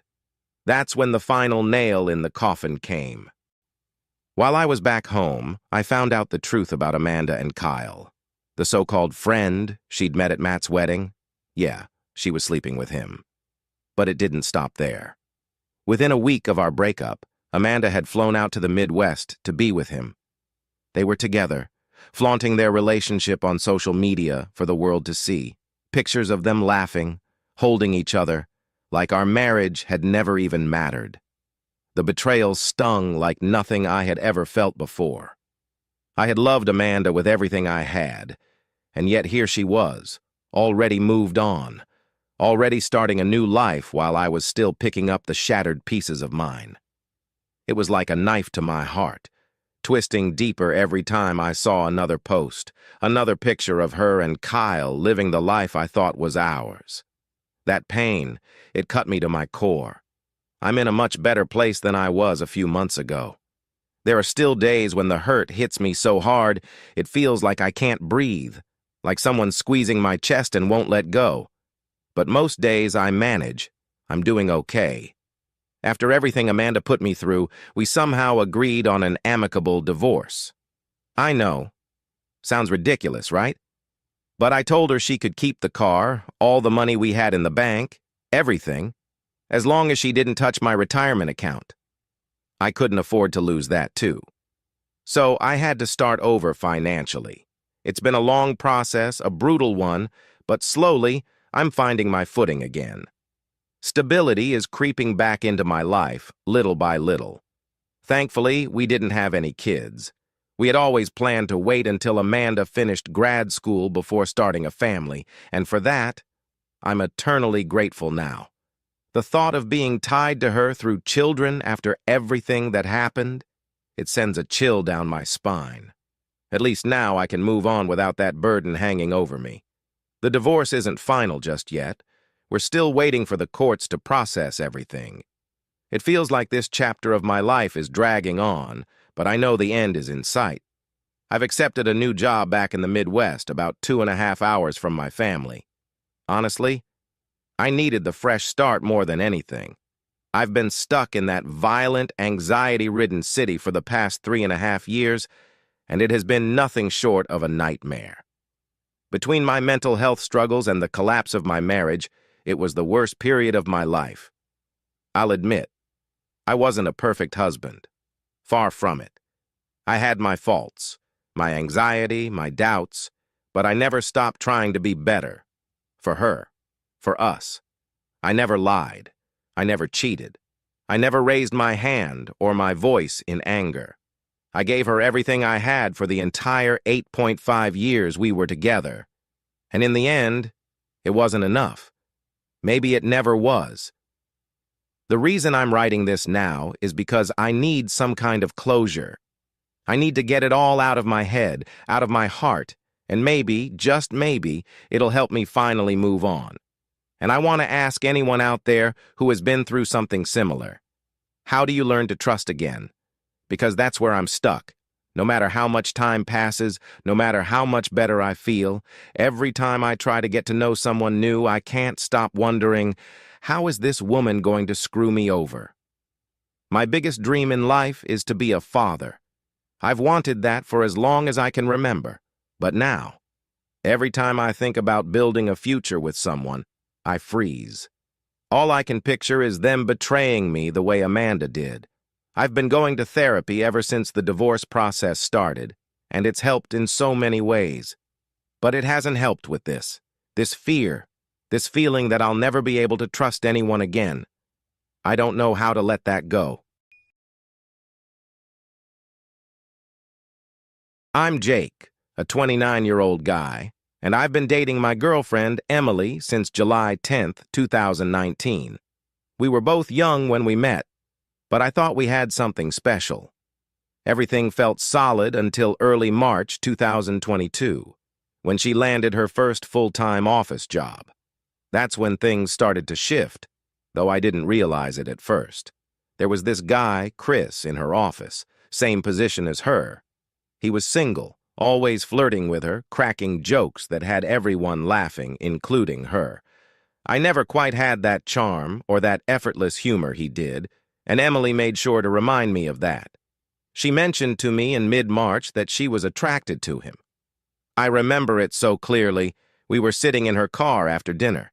She said she had feelings for him, but quickly followed up with, "Don't worry, Jake. I love you. I'll never act on it." I tried to believe her, but a knot of doubt was forming inside me. By early April, I had to leave for another city to work on a project that would keep me away for 2 or 3 weeks. During this time, we still talked, but our conversations were strained. They lasted only 15 to 20 minutes, and every time the topic circled back to Chris. It was the same thing over and over, her confusion, her attraction to him, but also her insistence that she wasn't going to leave me. I was losing patience. I asked her repeatedly, "If something's happening, just tell me. Don't string me along. I don't want to be stuck in this mess." But she always said the same thing. Nothing was going on. She was just confused. She assured me she wouldn't leave me or pursue anything with him. But I wasn't convinced. One of her co-workers, Sarah, who I'd occasionally talk to, painted a different picture. She told me that Emily and Chris were always together, sitting close, holding hands when they thought no one was looking, even sneaking off to make out behind the water cooler during breaks. I was devastated, furious, but I didn't want to believe it. When I confronted Emily, she looked me in the eyes and told me Sarah was lying. Why would she lie? I asked, desperate for something solid. But in the end, I believed Emily. I wanted to. I decided to finish my project early and surprise her. After a grueling 14-hour journey, I arrived at her office right when she was supposed to be leaving. I had imagined a warm, joyful reunion, her running into my arms, excited to see me. But when she saw me standing there, her face didn't light up with joy. Instead, she looked irritated, almost angry. I brushed it off, thinking maybe it was just a bad day. She usually took the bus home with 2 of her co-workers, so I joined them. I tried to lighten the mood, cracking jokes, saying random things to make her smile, but she wasn't even looking at me. The odd thing was, everyone else on the bus, even strangers, were chuckling at my dumb jokes. But not her. Emily seemed to be in her own world, closed off, as if my presence was an annoyance. After that awkward ride, we went for a walk. I reached out to hold her hand, just something to feel close to her, but she pulled away. That hurt. When I tried again, she snapped, telling me she was disgusted by me for trying to hold her hand when she clearly didn't want to. I felt like I was walking on eggshells around her, unsure of what had changed so drastically. I returned home, but things kept spiraling. Over the next 2 weeks, she yelled at me, insulted me, and constantly berated me. I just wanted clarity. Either she was with me or she wasn't. But every time I pushed for an answer, she'd say she was confused, that she didn't want to leave me. But I was starting to feel like a shadow in her life, not her partner. We had a trip planned for her architectural thesis, a 5-day visit to a site she needed to study. We'd booked everything months ago, and I wasn't about to back out. So we went. At first, things seemed better. The train ride was pleasant, even fun, and we were actually getting along. By the time we reached the hotel, it felt like we might actually get past this rough patch. We started making out the moment we got into the room, and for a moment I thought we were back to being us. But just as I was opening the condom wrapper, she stopped me. "Jake," she whispered, her voice shaky. "I kissed him." It felt like my world crumbled right there. I pulled back, stunned, heart pounding. "What?" I barely managed to ask. And then she said the words that shattered me. "I made out with him." Multiple times. Even the day before we left for this trip. I didn't know what to say. She cried, apologizing, repeating over and over that it was a mistake, that she'd never do it again. After hours of arguing, somehow, against my better judgment, I convinced myself to let it go. We agreed not to bring it up during the trip, and, surprisingly, those 5 days were okay. We had fun, avoided the elephant in the room, and pretended for a while that everything was fine. But once we got home, the reality crashed back in. The fighting resumed. She would insult me, compare me to him, make me feel worthless. And yet, we couldn't seem to stay apart for more than a day or two before falling back into this toxic cycle. Then came April 29th, 2022. I was getting ready to see Doctor Strange in the Multiverse of Madness, a movie I'd been excited about for months. I was almost out the door when she called. Her voice was trembling. "Jake, I kissed him again." That was it. Something in me snapped. For the first time in our entire relationship, I yelled at her. I told her I was done. I hung up, blocked her on everything, and left for the movie. But even sitting in the theater, my phone kept buzzing, her name flashing on the screen over and over. I couldn't focus. Halfway through the movie, before the climax even began, I stormed out, yelling into the phone, trying to drown out her sobbing voice, telling me it was a mistake, that she would fix everything. But I wasn't sure if anything could be fixed anymore. Emily and I had been through so many ups and downs by this point that I wasn't sure what was left to fight for. After our last big argument, she told me, in no uncertain terms, "If you're done, if you can't handle this anymore, just walk away, Jake. I won't stop you. I won't beg you to stay." And that's what hit me the hardest. She had always begged before, cried before, but this time there was a strange finality in her words. She didn't say it out of frustration or spite. It was as though she'd finally accepted that things might be over, and she was giving me an out. But I didn't take it. I don't know why, but I didn't. After hours of tense back and forth, I agreed to try again. This time, things seemed different. For the first time in months, everything smoothed out. Emily became so affectionate, showing me all the love I had been craving. It was like she was making up for every hurtful word, every betrayal.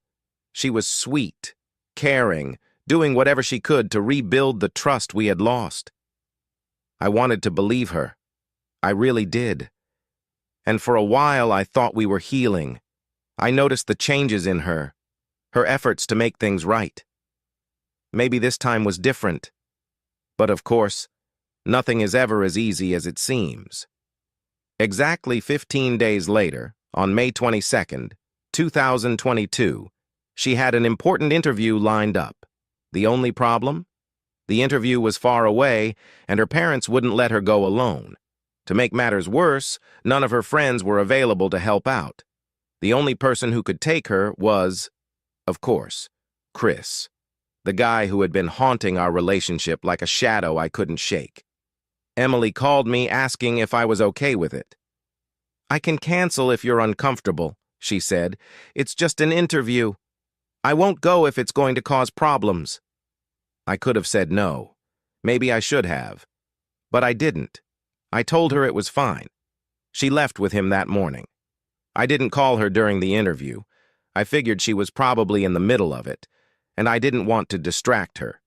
But as time passed, way beyond when the interview should have ended, my gut started to twist. Something felt wrong. I couldn't shake the feeling that something was off. So I texted one of her co-workers and asked for Chris's number. I called him. When he picked up, I got the answer I had been dreading. The interview had ended over an hour ago, and the two of them were at KFC casually grabbing lunch. My stomach sank. I called Emily next. She answered, but the conversation was brief, just 5 minutes. She didn't sound like herself, but I chalked it up to nerves from the interview. Still, something about the way she said goodbye, that hurried tone in her voice, gnawed at me. That night when she got home, we talked on the phone again. She told me Chris had dropped her off, and that was that. It seemed like nothing, but the unease I felt wouldn't go away. Fast forward to today, June 15th, 2024. It had been 2 years since all of that happened, and somehow, we had managed to build a peaceful life together again. I'd convinced myself that maybe, just maybe, we were finally past everything. That was until Emily blindsided me with a question. "Would it matter if I told you something I haven't told you before?" she asked, her voice oddly calm. "What do you mean?" "What haven't you told me?" I asked, my pulse already quickening. "It's about Chris." I could feel the blood drain from my face. "What?" I said, my voice rising, already furious. She hesitated for a moment, and then, with the same cold honesty that had gutted me time and again, she confessed. "When he dropped me off that day, 2 years ago, we went upstairs. And we made out. It was in the heat of the moment." The heat of the moment? What the hell is it with her and this so-called heat of the moment? My blood was boiling, my heart racing, and all I could think was that this wasn't some slip-up or accident. She wanted it. She let it happen. "And now you're telling me this? After 2 years?" I shouted. My voice was trembling, my hands shaking. She tried to explain, saying she felt guilty, and that's why she was finally confessing. "Jake, it was so long ago. Why does it even matter now? We've moved past this, haven't we? It's been 2 years. 2 years. 2 years I had been trying to trust her, trying to rebuild something that had already been shattered. I couldn't believe what I was hearing. The betrayal wasn't just in the act itself, it was in the deceit, the fact that she had kept this from me for so long, pretending everything was fine. "It's about trust, Emily. Trust. And you broke that again." I was shaking with anger, my voice raw. She didn't get it. She never did. All she said was that she couldn't see why it mattered now. But it mattered to me. It was always going to matter to me. I couldn't talk to her anymore. I needed space. I told her not to contact me, not to poke at this wound any further. And you know what she did? She blocked me. Now here I am, wondering how the hell we got here and what I'm supposed to do next. Do I keep fighting for something that feels broken beyond repair? Or do I finally walk away like I should have done a long time ago? Hi there, everyone. My story begins when I was about 29 years old and she was 23. We met at a party, one of those casual gatherings where you don't expect much to happen, but something did. From the moment our eyes met, there was this undeniable connection. It wasn't a setup. No, we met through mutual friends, but I had always stayed far away from setups. I like to let things happen naturally, without the pressure of expectations from family or friends. Funny enough, she actually worked with my mom at the time. My mom had even mentioned her once or twice trying to play matchmaker. Of course, I brushed it off. I had a strict no setups rule, wanting to meet someone on my own terms. It was ironic that we crossed paths anyway, without anyone orchestrating it. Around the time we started dating, I was in the middle of buying my first house, a big step I was pretty excited about. After about a year of dating, I asked her to move in with me. I already knew I was going to marry her, but I was just waiting for the right moment to propose. And as fate would have it, that moment came when I had a business trip to New York City towards the end of summer. I figured what better place to pop the question than at the top of the Empire State Building. So on a beautiful night, overlooking the city lights, I asked her to be my wife. A year later, we were married in a ceremony that felt like a dream. Life seemed perfect, though it had its complications. She had a full-time job, but it didn't pay much, and she had big plans. She wanted to get her master's degree, and she wasn't one to waste time. So the first 3 anniversaries of our marriage were spent apart, with her overseas completing an immersive graduate program that allowed her to continue working. She was a teacher, which made sense with her dedication. I saw it as a chance for her to grow, and for me, well, I got to ease into married life without too many disruptions. Summers were always her busy season, so while she was away, I threw myself into my own passion, golf. It became my escape. The golf season in our area was short, maybe 5 months if you were lucky, so I made the most of it. I was on the course almost every chance I got. In the evenings, after a long day of playing, I would come home and we'd talk on the phone. The time difference was tricky.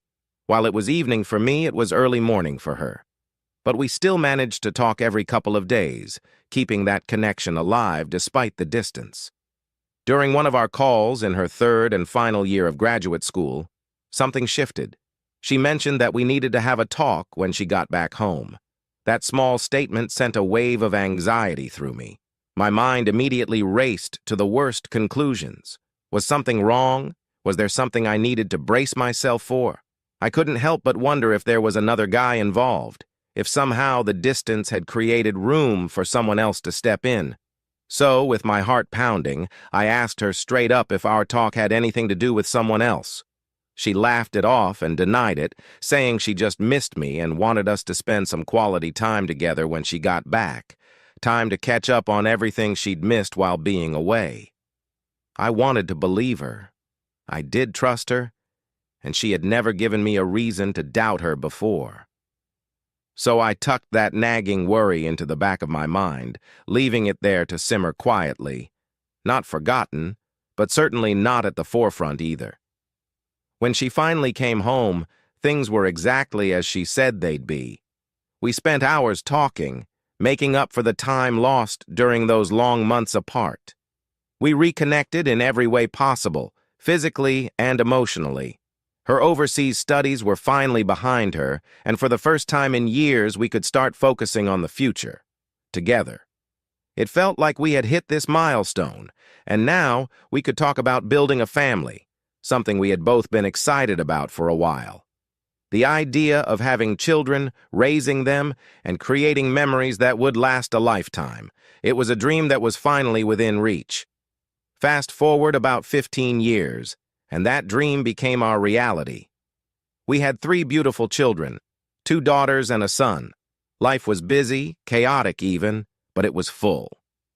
However, during these years, something else crept into our lives, something we didn't expect.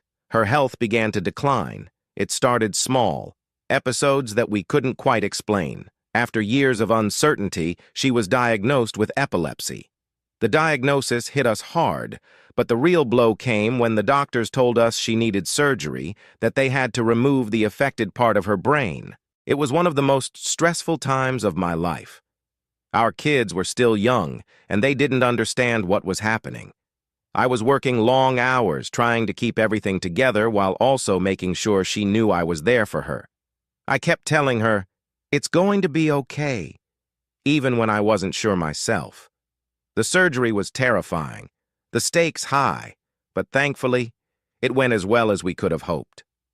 Months of recovery followed, and slowly but surely she began to heal. When she finally got cleared to drive again, it was like a part of her spirit had been restored. She was eager to reconnect with friends, to get back to the life that had been put on hold for so long. It felt like a new chapter for us, one where we could breathe a little easier, even though the scars, both physical and emotional, were still there. Not long after her surgery and recovery, she started going out more often with her sisters to these house parties hosted by a close friend. It was mostly casual, and she would almost always ask me to join. But to be honest, I wasn't always in the mood for it. The idea of staying out late, only to have to come home and then take the babysitter back, knowing I wouldn't be in bed until nearly half an hour after she was, didn't appeal to me every time. Still, whenever I did go, I had a great time. I'd usually end up reconnecting with a buddy who worked in a similar field as me.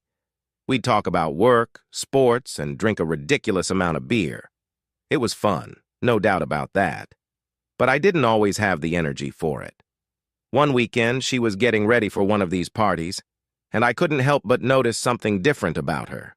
She was wearing new lingerie, a bra and panties that I hadn't seen before. It caught me off guard. I casually asked her, "What's the occasion?" She smiled and said she was just tired of wearing the same old underwear and wanted to feel good about herself for a change. Given everything she'd been through with her health, it made sense. She had dealt with a life-altering diagnosis, undergone surgery, and now she was just trying to enjoy herself again. I could understand that. She wanted to feel pretty, to feel alive again. I wasn't going to question that. Then she asked if I was planning to join her at the party. Honestly, I thought it might be nice to go this time, spend some time with her without the kids demanding our attention. I told her I was up for it. But then she surprised me by saying that I didn't really need to go if I wasn't feeling up to it. She explained that this particular party was going to be smaller, mostly just the girls hanging out, drinking, and talking. I thought about it, and, in the end, I agreed to stay home with the kids so she could have some time to herself with her friends. But by 2 a.m., she still wasn't home. I tried calling her, but her phone went straight to voicemail. Panic started to creep in. My mind raced to all the worst-case scenarios. Had she gotten too drunk and crashed her car? Had something happened on the way home? I couldn't sit around any longer, so I grabbed my keys, jumped into the car, and headed toward her friend's place. Just as I was driving down the street, I saw her car coming from the opposite direction. Relieved, but still fuming, I turned around and followed her back home. When we walked inside, my worry quickly turned into anger. "What the hell happened?" I asked, my voice sharper than I intended. She shrugged it off, saying her phone had died and she'd just lost track of time. But it didn't sit right with me. I told her it was irresponsible. We had young kids at home. What if something had happened to one of them while she was out and unreachable? Or worse, what if something had happened to her? She brushed me off, saying I was overreacting and that we should just go to bed. But I couldn't let it go. Not that easily. The next morning, I was still angry, but part of me wanted to believe that it was just an honest mistake. Maybe she really had lost track of time. Maybe the fun had just carried her away, and her phone really was dead. So I let it go, telling myself not to blow things out of proportion. Life went on, as it always did. But there was something that lingered beneath the surface, an uneasiness I couldn't quite shake. A few weeks after that late-night episode, life was trudging along as usual. One night, during the middle of the week, we were in bed. I was absolutely wiped out. Between working all day and then coming home to wrangle the kids, I barely had the energy to keep my eyes open. If you've got multiple kids, you get it. It's like a marathon, and by the time I hit the bed, sleep was the only thing I could think about. She, on the other hand, seemed wide awake. She was lying next to me, phone in hand, tapping away and giggling every so often. I assumed she was texting a friend. It wasn't unusual. She was always texting someone. But this time, something felt different. After a few more giggles, my curiosity got the best of me, and I asked, "What's so funny?" She gave me a quick, dismissive response. "Oh, nothing." But I wasn't satisfied. The way she was acting made me feel off. So I asked if I could see her phone, just to know what was so funny. That's when everything shifted. She tensed up, her face hardening as she closed her phone with a snap. "It's none of your business," she said, turning off the light and rolling over as if that would end the conversation. My mind started racing, alarm bells ringing in the back of my head. This was out of character for her, and something about it made my stomach turn. I couldn't shake the feeling that something wasn't right. So with my heart pounding, I asked her point blank, "Are you having an affair?" She laughed, a laugh that was too light, too forced, and said, Of course not. Her reaction felt off, but despite the gnawing unease, I let it go. I trusted her after all. We'd been through so much together, and I wanted to believe that I was overthinking things, that this was just a weird moment, not a sign of something darker. So I dropped it. But that uneasiness, it stayed, lingering like a shadow over everything. A couple of months passed, and we took a family trip to Texas. Things between us hadn't really changed. She was still going out to those parties with her friends, and I still wasn't joining her most of the time. But on the surface, things seemed fine. Texas was a nice escape. We had a great time with the kids, enjoying the sights, the food, and just being together as a family. For those few days, it felt like everything was back to normal. When we finally got home, I felt a sense of relief. It was good to be back, to settle into the familiar routine again. I went downstairs to my man cave, throwing on the TV while I waited for the laundry to finish. It was one of those peaceful, quiet moments, the kind where you could just zone out and let the exhaustion wash over you. But that peace didn't last long. She came downstairs, her face serious. "We need to talk," she said. I was instantly irritated. We had just spent 5 days together on vacation, with plenty of opportunities to talk if she wanted to. What could be so urgent now? I know she could see the frustration in my face, but that didn't stop her from dropping the bomb. "I'm having an affair," she said, the words falling like a hammer, shattering whatever sense of normalcy I had left. My heart froze, my stomach twisted. For a second, I just stared at her, not fully comprehending what she had just said. I couldn't believe it, didn't want to believe it. "Who?" I asked, my voice shaking, my mind desperately trying to piece together who could have been involved. It took me 2 guesses, and then it hit me like a freight train. It was him, my old friend, the one from those parties, the one she kept going to without me, the one I had reconnected with while talking about work and sports, the one who I thought was just another buddy. The betrayal was almost unbearable, like a weight crushing down on my chest. All those times I brushed aside my suspicions, trusted her when things felt off. It all came crashing down in that moment. It was the kind of humiliation that seeps into every corner of your life, like a poison you can't escape. The worst part was knowing that the guy, my so-called friend, was probably bragging about it to his buddies and co-workers. I could picture it. Him smirking, sharing the details of his conquest while everyone else laughed behind my back. The realization hit me hard. I was the fool in the story. I was the cuckold. The anger surged through me, and I couldn't bear to stay in the house any longer.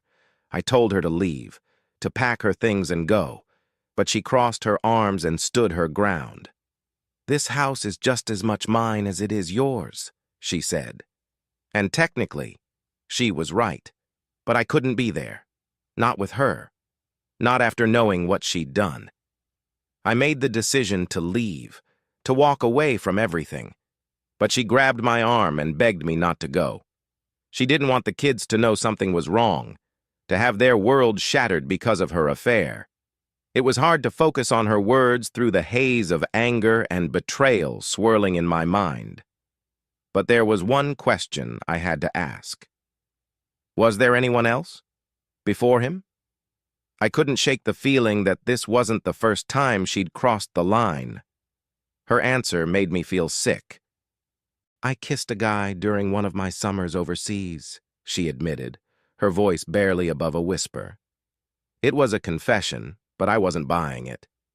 I might have been blind, but I wasn't stupid. This was back when we were newly married, when she had been overseas for those immersive graduate programs. She used to drink more back then, a bit of wine turning her wild, loosening the boundaries she claimed to hold dear. A kiss? I knew it was more than that. Kissing probably meant sex, and there was no way she'd admit to it unless she knew she couldn't keep hiding it anymore. The pit in my stomach deepened as I started connecting the dots. This affair hadn't just sprung up out of nowhere. It had been festering for months, at least 6, probably longer.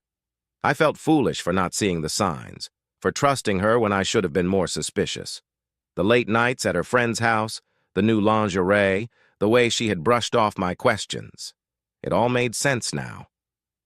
I looked at her, my voice trembling with disbelief. "Are you going to move in with him?" Her face changed, and she looked down. "He ended it when I told him I confessed." And then I saw it. A single tear sliding down her cheek. Was it shame?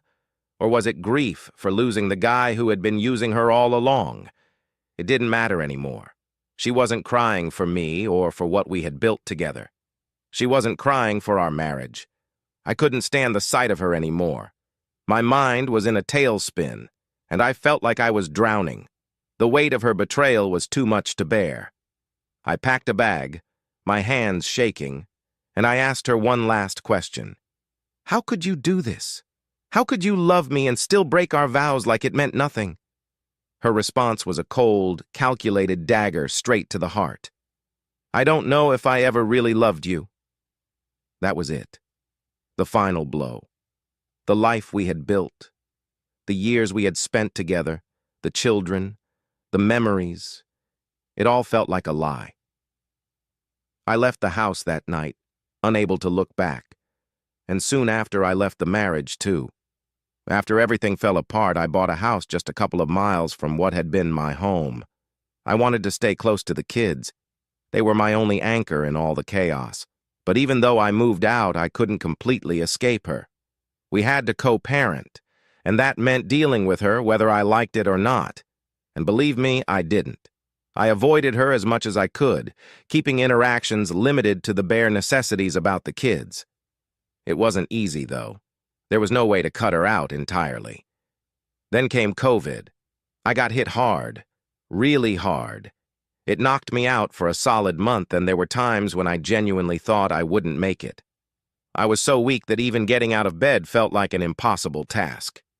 The days blurred together, and I was constantly teetering on the edge of despair, thinking that this might actually be it. Eventually, I recovered, but the aftermath lingered. The fatigue never really went away. I was constantly exhausted, barely able to function outside of work. All I could do when I got home was collapse into bed and sleep. It was like my body had forgotten what it felt like to be normal, and I thought that was the worst it could get. But I was wrong.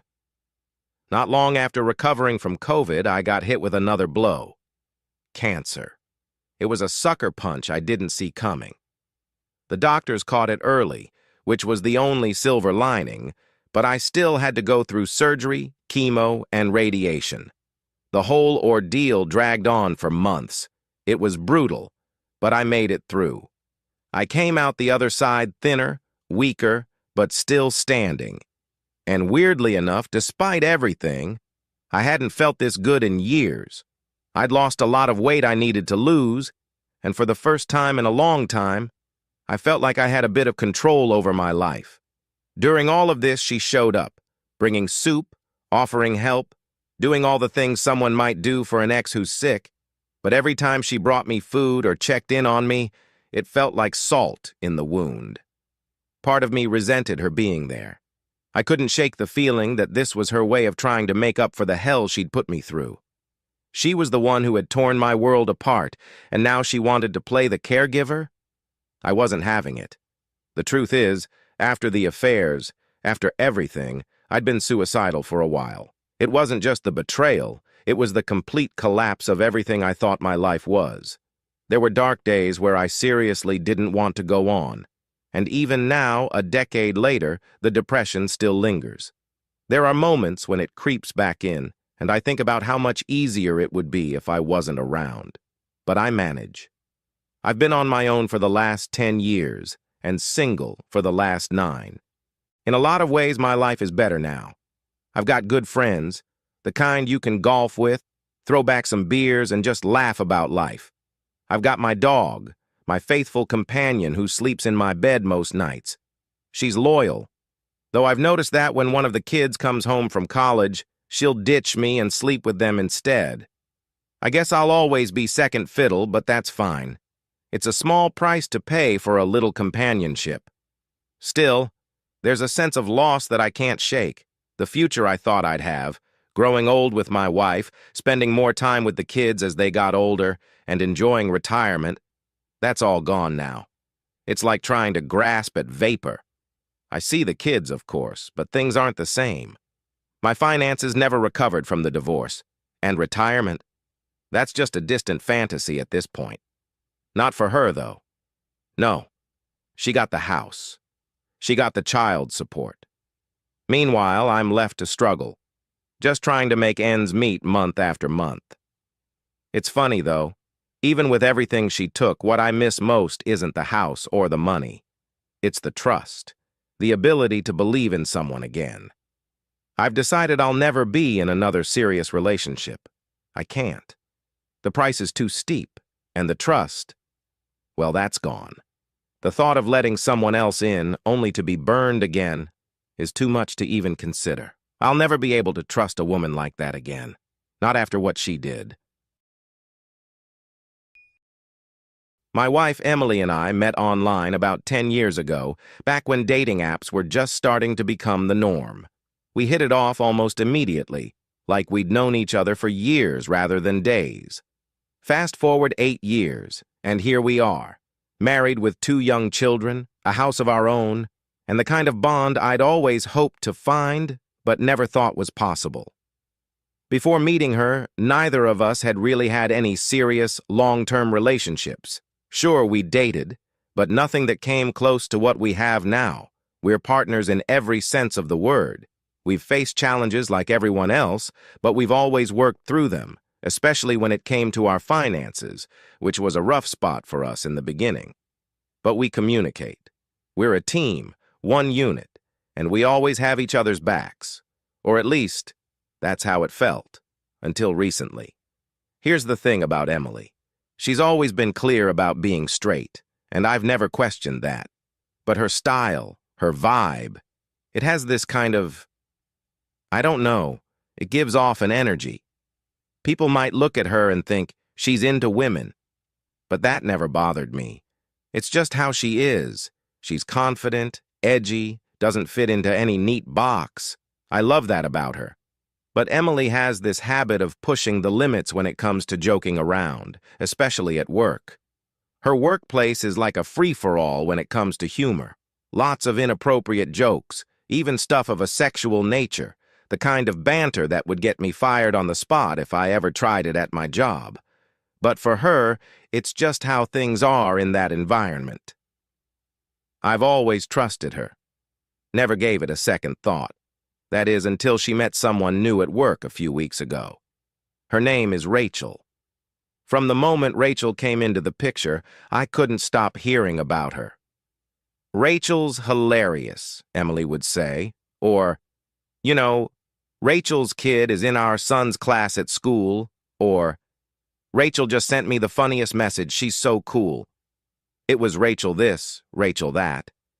Over time, I found out Rachel's married. To another woman, no less, and they have at least one kid together. On the surface, it seemed harmless. Rachel was just a new friend, right? But something about the way Emily lit up when she talked about her, how often Rachel came up in conversation, it started gnawing at me. Last night, Emily was working late, and I was home alone with the kids. I went to plug in the iPad to charge, which is connected to her phone, so her messages pop up there, too. I didn't think much of it until I saw a notification from an unknown number. The message wasn't the usual playful banter I'd seen before. This one was different. It was emotional. Whoever this was, they were gushing about Emily, her personality, her looks, like they were seeing her through rose-colored glasses. My gut twisted. This didn't feel like a joke. I tried to brush it off, but curiosity got the better of me. I opened the thread. What I found left me reeling. It was Rachel, of course. And they weren't just chatting. Something had happened between them. The messages hinted at a physical encounter earlier that day, something that made Emily set a boundary. But as I scrolled through, I saw that the conversation didn't end there. They were flirting, and Emily was the one asking if they could move that boundary. She even mentioned that she wished she had met Rachel before me or before we had kids. I felt my heart drop. I couldn't believe what I was reading. Was this really happening? I wasn't sure what to do, but I knew I needed proof. So I took pictures of the messages with my phone. I wasn't exactly tech-savvy enough to figure out how to send the screenshots from the iPad without Emily finding out. Then I started texting her, trying to play it cool. I asked how her day was, what she'd been up to. I needed to see if she'd tell me anything. Slowly, bits and pieces came out. She admitted she'd spent the morning with Rachel, at our house, alone. They had talked about work issues, Rachel's marriage problems, stuff she never usually talked about with anyone, let alone someone she'd just met. Emily never invites people over without telling me. If she does, she's always excited and wants to share it with me. But this time, nothing. She hadn't mentioned a word about it until I asked. I couldn't take it anymore. The tension was suffocating. I decided to confront her. I texted, "I'm about to start asking some very real questions, and you better have a very good answer." I added that I'd charge the iPad for her when she got home. Almost instantly, I saw the iPad light up with her response. But then another message appeared. This time, to Rachel. She had taken a screenshot of my message to her and sent it to Rachel with the words, "We're done." Rachel replied, confused, asking what was going on. Emily's response was short and to the point. "He knows. He's seen everything on the iPad." Then, finally, she texted me. She asked if she could call in a few minutes once she found a quiet spot at work. My blood was boiling at that point. I told her not to bother calling, and I made arrangements for her to sleep in the basement when she got home. What the hell was I supposed to do now? I feel completely numb. It's like my mind is stuck on an endless loop, replaying everything over and over again. Last night, I didn't get a wink of sleep. How could I? My head was swirling with a million thoughts, questions, doubts, anger, sadness. None of it made any sense. How could this happen to us? To her? To our family? This morning, I finally sat down with Emily in the quiet hours before the kids woke up. The tension was suffocating. I told her that we need to face this head on, that this isn't something we can sweep under the rug. I suggested marriage counseling because, honestly, I don't know how to fix this on my own. We need help, someone who knows how to navigate this kind of mess. I asked her the question that had been eating away at me. Why? Why did she do this? She had no answer. Nothing. She sat there staring at her hands, mumbling things like, "I don't know," and "It wasn't you. It's not anything you did." She swore up and down that she's happy with her life, happy with me, and yet she couldn't explain why she crossed that line. She told me they only kissed, nothing more. But I know from those messages that she was pushing for more, even if she won't admit it. I poured my heart out to her, told her how shattered I felt, how betrayed. And all I got in return were a few weak sorries and, "I know you're hurting." She didn't have much else to say, which only made it worse. It felt like she didn't even know what to say to me, like she was as numb as I was. She kept saying she was embarrassed. But I told her she wasn't embarrassed for what she did. She was only embarrassed because she got caught. If she really cared about me or our kids, she wouldn't have let it go that far. Before I left for work this morning, I told her I'm willing to try to work through this, to fix our marriage. But it's going to take time. This isn't something that can be patched up overnight. I reminded her that this wasn't some drunken mistake at a party. It was a Thursday morning, sober.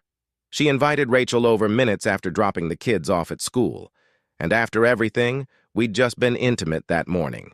Then she spent the rest of the day flirting with Rachel while texting me things like, "How's your day going?" and "There's dinner for the kids in the fridge."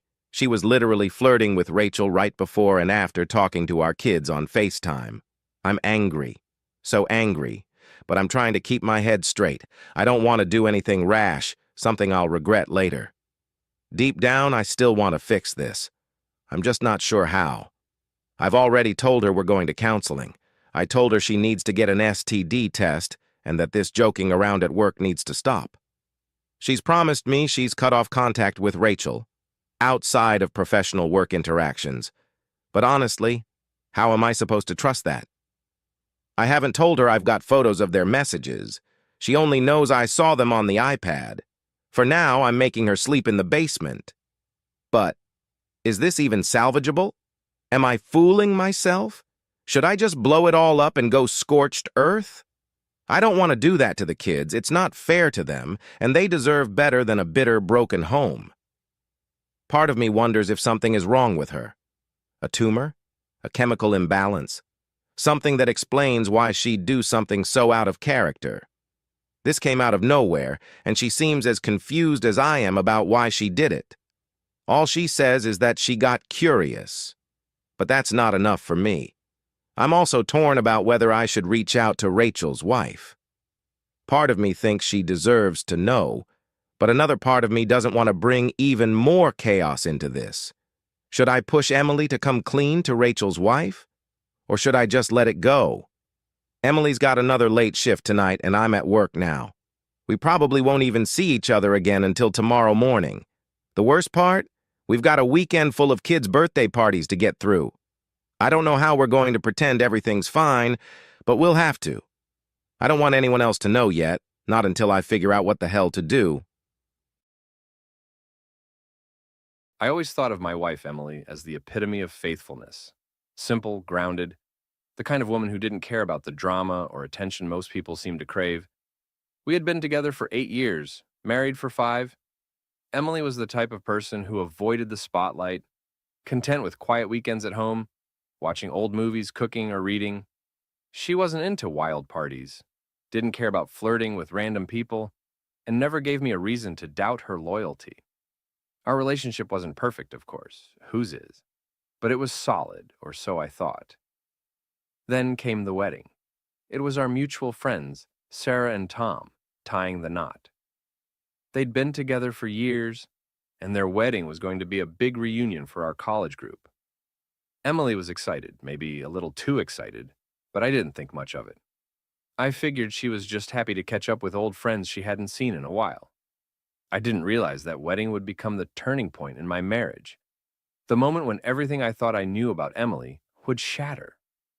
We arrived at the wedding in high spirits, holding hands as we walked into the picturesque vineyard where the ceremony would take place. Emily looked stunning in her simple yet elegant dress, her usual modesty wrapped up in understated beauty. I couldn't have been prouder to have her by my side. As the evening wore on, I started to notice something. Emily, my quiet, unassuming wife, was suddenly the life of the party.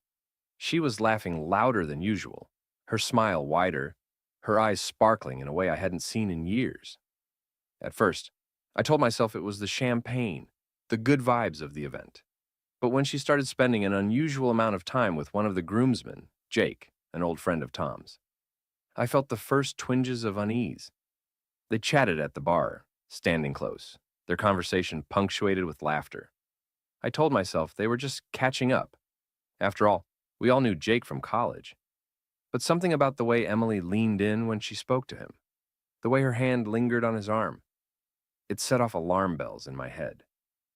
I tried to shake it off, not wanting to be that paranoid husband who ruins his wife's fun. But as the night progressed, I started to notice more.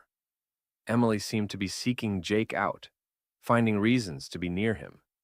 At one point, I lost track of her during the reception, and when I finally spotted her, she was out on the terrace with him, their faces lit by the soft glow of string lights. They were standing just a little too close, talking in hushed voices, and I felt a knot tighten in my stomach. I tried to keep calm as I watched Emily with Jake from across the terrace. It was ridiculous, I told myself. This was Emily, the same woman who barely flirted with me when we first started dating, the same person who couldn't stand being the center of attention. She was just catching up with an old friend, that's all. But then they laughed, and Jake leaned in closer, his hand resting casually on her lower back. That knot in my stomach tightened into something sharper, something that felt a lot like jealousy. I wasn't usually the jealous type, but this was different. This wasn't just harmless conversation anymore. Something was off, but I couldn't put my finger on it. I told myself I was being paranoid, that it was the alcohol playing tricks on my mind. I had to get some air and shake off the thoughts swirling in my head. I stepped outside and found myself on a quiet part of the terrace, away from the laughter and music. The cool night air hit me like a wave, giving me a moment to think clearly. I needed to trust her, right? Emily wasn't like that. She wasn't someone who would do something as reckless as flirt with a guy at a wedding, in front of all our friends, no less. But that nagging feeling wouldn't go away.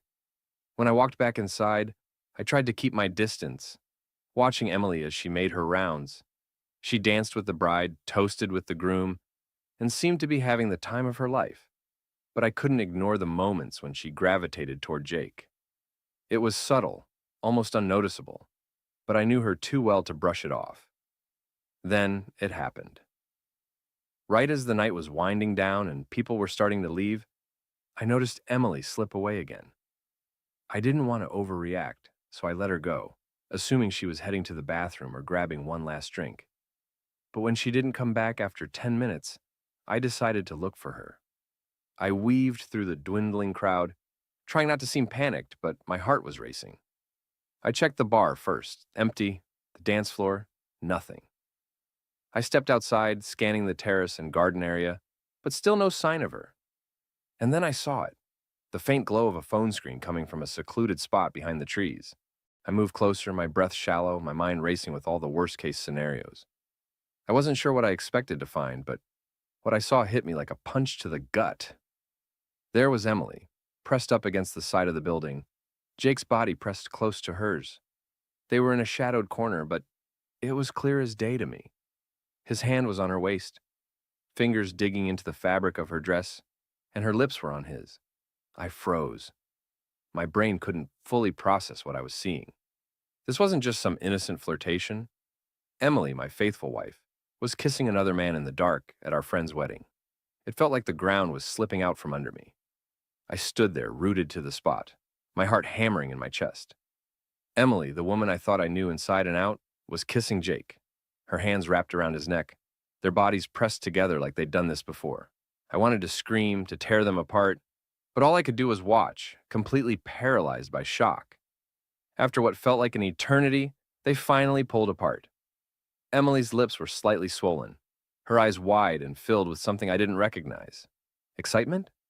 Guilt? Lust?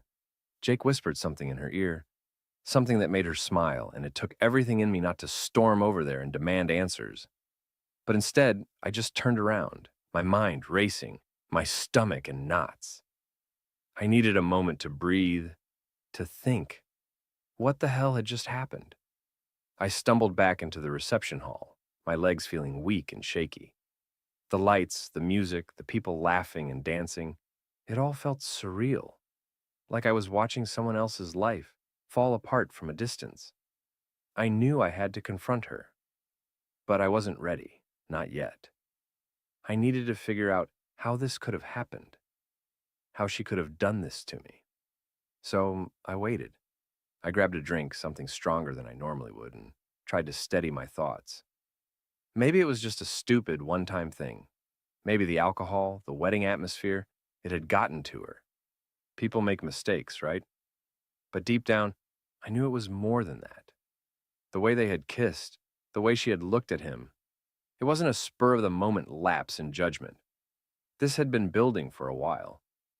Emily eventually reappeared, looking completely normal, as if she hadn't just been wrapped up in another man's arms.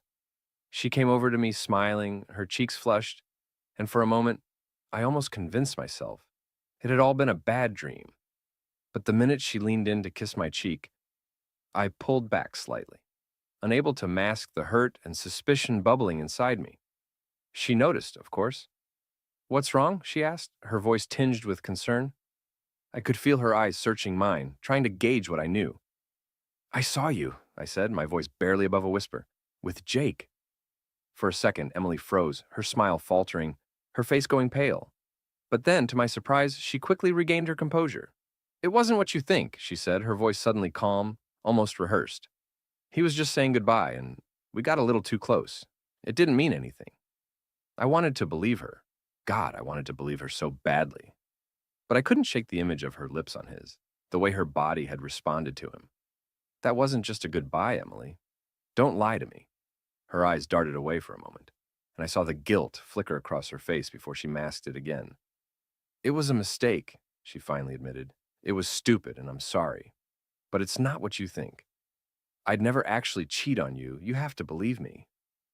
But the words rang hollow. I could see there was more, much more, that she wasn't saying. Emily's apology hung in the air like a bad joke, the kind where no one's laughing. She stood there, trying to convince me that what I saw wasn't what it clearly was. But I wasn't buying it. Not anymore. Something deep inside me had snapped. The trust I had in her, the faith that she was the one person in the world who would never betray me, was unraveling faster than I could keep up with. You kissed him, Emily. How do you expect me to believe that was just a mistake? My voice was low, controlled, but my hands were trembling. She took a step closer, reaching for my arm, but I pulled away. Jake and we've just been talking, she stammered. It got out of hand tonight, I swear. I'll end it, whatever it is, right now. I wanted to believe her, but that nagging feeling wouldn't let go. Talking? That's what she called this? Her lips on another man, her body practically melting into his. Talking didn't lead to the kind of heat I saw between them. How long? I asked, my voice cold. How long has this been going on? She looked away, biting her lip, the truth hovering just behind her eyes. It's nothing serious, she said softly, but I could see the cracks forming. She was starting to crumble under the weight of the lies she had been holding back. We just started texting a few weeks ago. I never meant for it to go this far, I promise. I felt a wave of anger rise up inside me. Texting. So this wasn't just a one-night mistake. It had been brewing, building up behind my back. Show me, I said, my voice flat. Show me the messages. Emily's eyes widened, panic flashing across her face. Jake deleted them, she lied, too quickly, her voice shaky. He didn't want to cause any trouble. It was stupid. We just got too close, that's all. But I knew better. If she wasn't willing to show me, that meant there was more to this than she was admitting. Much more. Emily, you need to stop lying. Right now, I said, my voice sharper than I intended. If you don't come clean, I swear this will only get worse. For a long, tense moment, she was silent, staring at the ground, like she was trying to find an escape route. But then, finally, she let out a shaky breath, and the facade dropped. It's been a couple of months, she admitted, her voice barely audible. We started talking after we saw him at Sarah's bachelorette party. He messaged me on Instagram, and we just clicked. At first, it was harmless, just talking about music, life, whatever. But then, things changed. I felt like someone had punched me in the gut. A couple of months? My voice was incredulous, barely holding back the anger boiling inside me. So, you've been sneaking around behind my back, lying to my face all this time? She didn't say anything. Her silence was the answer I didn't want, but expected. I couldn't believe it. The simple, faithful woman I thought I had married had been living a double life, carrying on some secret relationship while pretending everything was fine between us. How had I missed the signs? How had she become this person? I'm so sorry, Emily whispered, her voice breaking. I didn't mean for this to happen. I never wanted to hurt you. The worst part? I could see in her eyes that she did feel sorry. Sorry she had been caught. Sorry she couldn't keep up the charade any longer. But the thing that truly hit me, the thing that left me standing there in stunned disbelief, was that this wasn't the first time. It couldn't have been. No one suddenly flips a switch and starts sneaking around after years of loyalty. This had been in her all along, hiding beneath the surface. Emily stood in front of me, her face pale, eyes full of regret, but I couldn't feel any sympathy. Not anymore. The woman I thought I knew, the woman I had loved and trusted for years, had been living a lie. And now, all the lies were tumbling out like an avalanche, crushing what little was left of the foundation we had built. I never wanted it to get this far, she kept saying, her voice trembling. It was just excitement, something new. But it didn't mean anything. But the words rang hollow. It didn't matter what she said. I knew the truth now. She had let herself slip into something darker, something that had always been lurking just beneath her simple, faithful exterior. She wasn't the innocent, devoted wife I had believed her to be. She was someone else entirely, a stranger. I need to know everything, I said, my voice barely holding back the rage boiling inside me. No more lies, Emily. If you want any chance of fixing this, you need to tell me the truth. All of it. She hesitated, her hands shaking as she wiped away a tear. It didn't start as anything serious, she began, her voice soft, almost fragile. Jake was just fun to talk to. He was different. We'd text, and at first, it was innocent. But then, things started to get more flirty. He'd make these comments, and I didn't stop him. I don't know why. It just made me feel... She paused, struggling to find the words. Alive. Alive? That word felt like a knife twisting in my gut. Had she been bored with me? With our life together? I didn't think it was cheating, she continued, her words rushing out now. Not at first. It was just flirting, just harmless fun. But after a few weeks, it got physical. The room seemed to close in around me. Physical? I asked, my voice shaking. What does that mean, Emily? Her eyes dropped to the floor. We met up a few times, she whispered, just to talk at first. But then we kissed, and a few weeks ago, we slept together. I felt the world tilt beneath me like the ground had fallen out from under my feet. Slept together. My wife had not only been sneaking around behind my back, but she had crossed the line I'd been terrified of all night. And now, here she was, confessing it like it was some unfortunate mistake. How many times? I demanded, my voice cold, barely containing the fury. How many times did you sleep with him? She flinched at my tone, but finally she answered, 3. It happened 3 times, but I swear it didn't mean anything. I didn't want it to go that far. I couldn't breathe. The betrayal, the lies, it was all too much. Emily, my wife, had slept with another man not once, but multiple times. And she had the audacity to stand here, saying it didn't mean anything, like that somehow made it better. I don't care if it meant nothing, I spat, my voice shaking with barely controlled anger. You cheated, Emily. You betrayed me, and now you're standing here, trying to justify it? She broke down, tears streaming down her face, her hands clutching at mine in desperation. I'm so sorry. I made a mistake. I didn't mean to hurt you, I swear. I was just lost, But I yanked my hands away, stepping back from her. You weren't lost, I said, my voice low but firm. You knew exactly what you were doing. You made the choice over and over again to lie to me. You made a fool of me. She sobbed harder, collapsing into a chair, her face buried in her hands. But I couldn't feel anything for her anymore. The woman I thought I loved, the woman I thought I had built a life with, was gone. All that was left was this stranger who had shattered everything we had. Is it over? I asked after a long moment of silence, my voice cold. With Jake, is it over? She nodded through her tears. Yes. I told him tonight. It's over, I swear. But I didn't believe her. How could I? She had lied to me for months, deceiving me at every turn. Even now, I couldn't shake the feeling that there was more she wasn't telling me. I can't do this, I finally said, the words tasting bitter in my mouth. I can't stay married to someone I don't trust. I don't know who you are anymore, Emily. She looked up at me, her eyes filled with panic. Please don't say that. We can fix this. We can go to counseling, But I shook my head, cutting her off. There's nothing to fix. You destroyed it. And with that, I turned and walked out of the room, leaving behind the life I thought I had, the woman I thought I knew. The night air was cold as I stepped outside, but for the first time in hours, I felt like I could finally breathe again. There would be no going back. It was supposed to be the trip of a lifetime. A week in the Mediterranean, just me and Rachel, my wife of 6 years, on our first real vacation together in years. Life had been hectic. We both worked demanding jobs, barely saw each other except for rushed dinners or quick goodnight kisses before collapsing into bed. We needed this break. desperately. We arrived at a small coastal town in Greece, a place so picturesque it felt like stepping into a postcard. The clear blue water, the golden sand, the charming cobblestone streets lined with cafes. It was everything we'd dreamed of. From the moment we checked into our cozy seaside villa, I could feel the weight of the daily grind start to lift off my shoulders.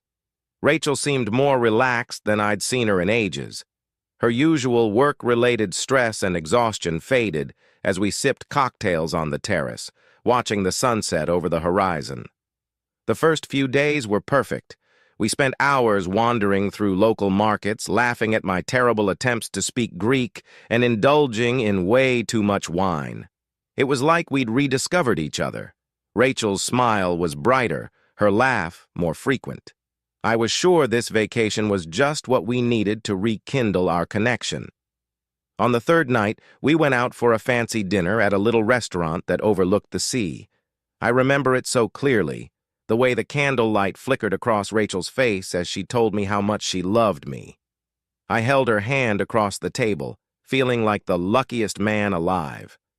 We talked about everything we'd do once we got back home, plans for the future, maybe even starting the family we'd always dreamed of. But something shifted that night. After dinner, we stopped at a beachside bar. It was one of those places filled with tourists, backpackers, and locals mingling over cheap drinks. Rachel and I found a spot at the bar, ordering cocktails and people-watching as the night unfolded. That's when she noticed him, a tall, tanned man sitting alone at the other end of the bar. He had that effortless charm, the kind of guy who looked like he belonged in a travel magazine. I didn't think much of it at first. Rachel smiled at him when their eyes met, and I figured it was just the friendly atmosphere. But as the night went on, I noticed them exchanging glances more frequently, their gazes lingering a bit too long for comfort. I brushed it off, telling myself I was overthinking it. This was Rachel, my wife. We were on vacation, reconnecting. There was no reason to be paranoid.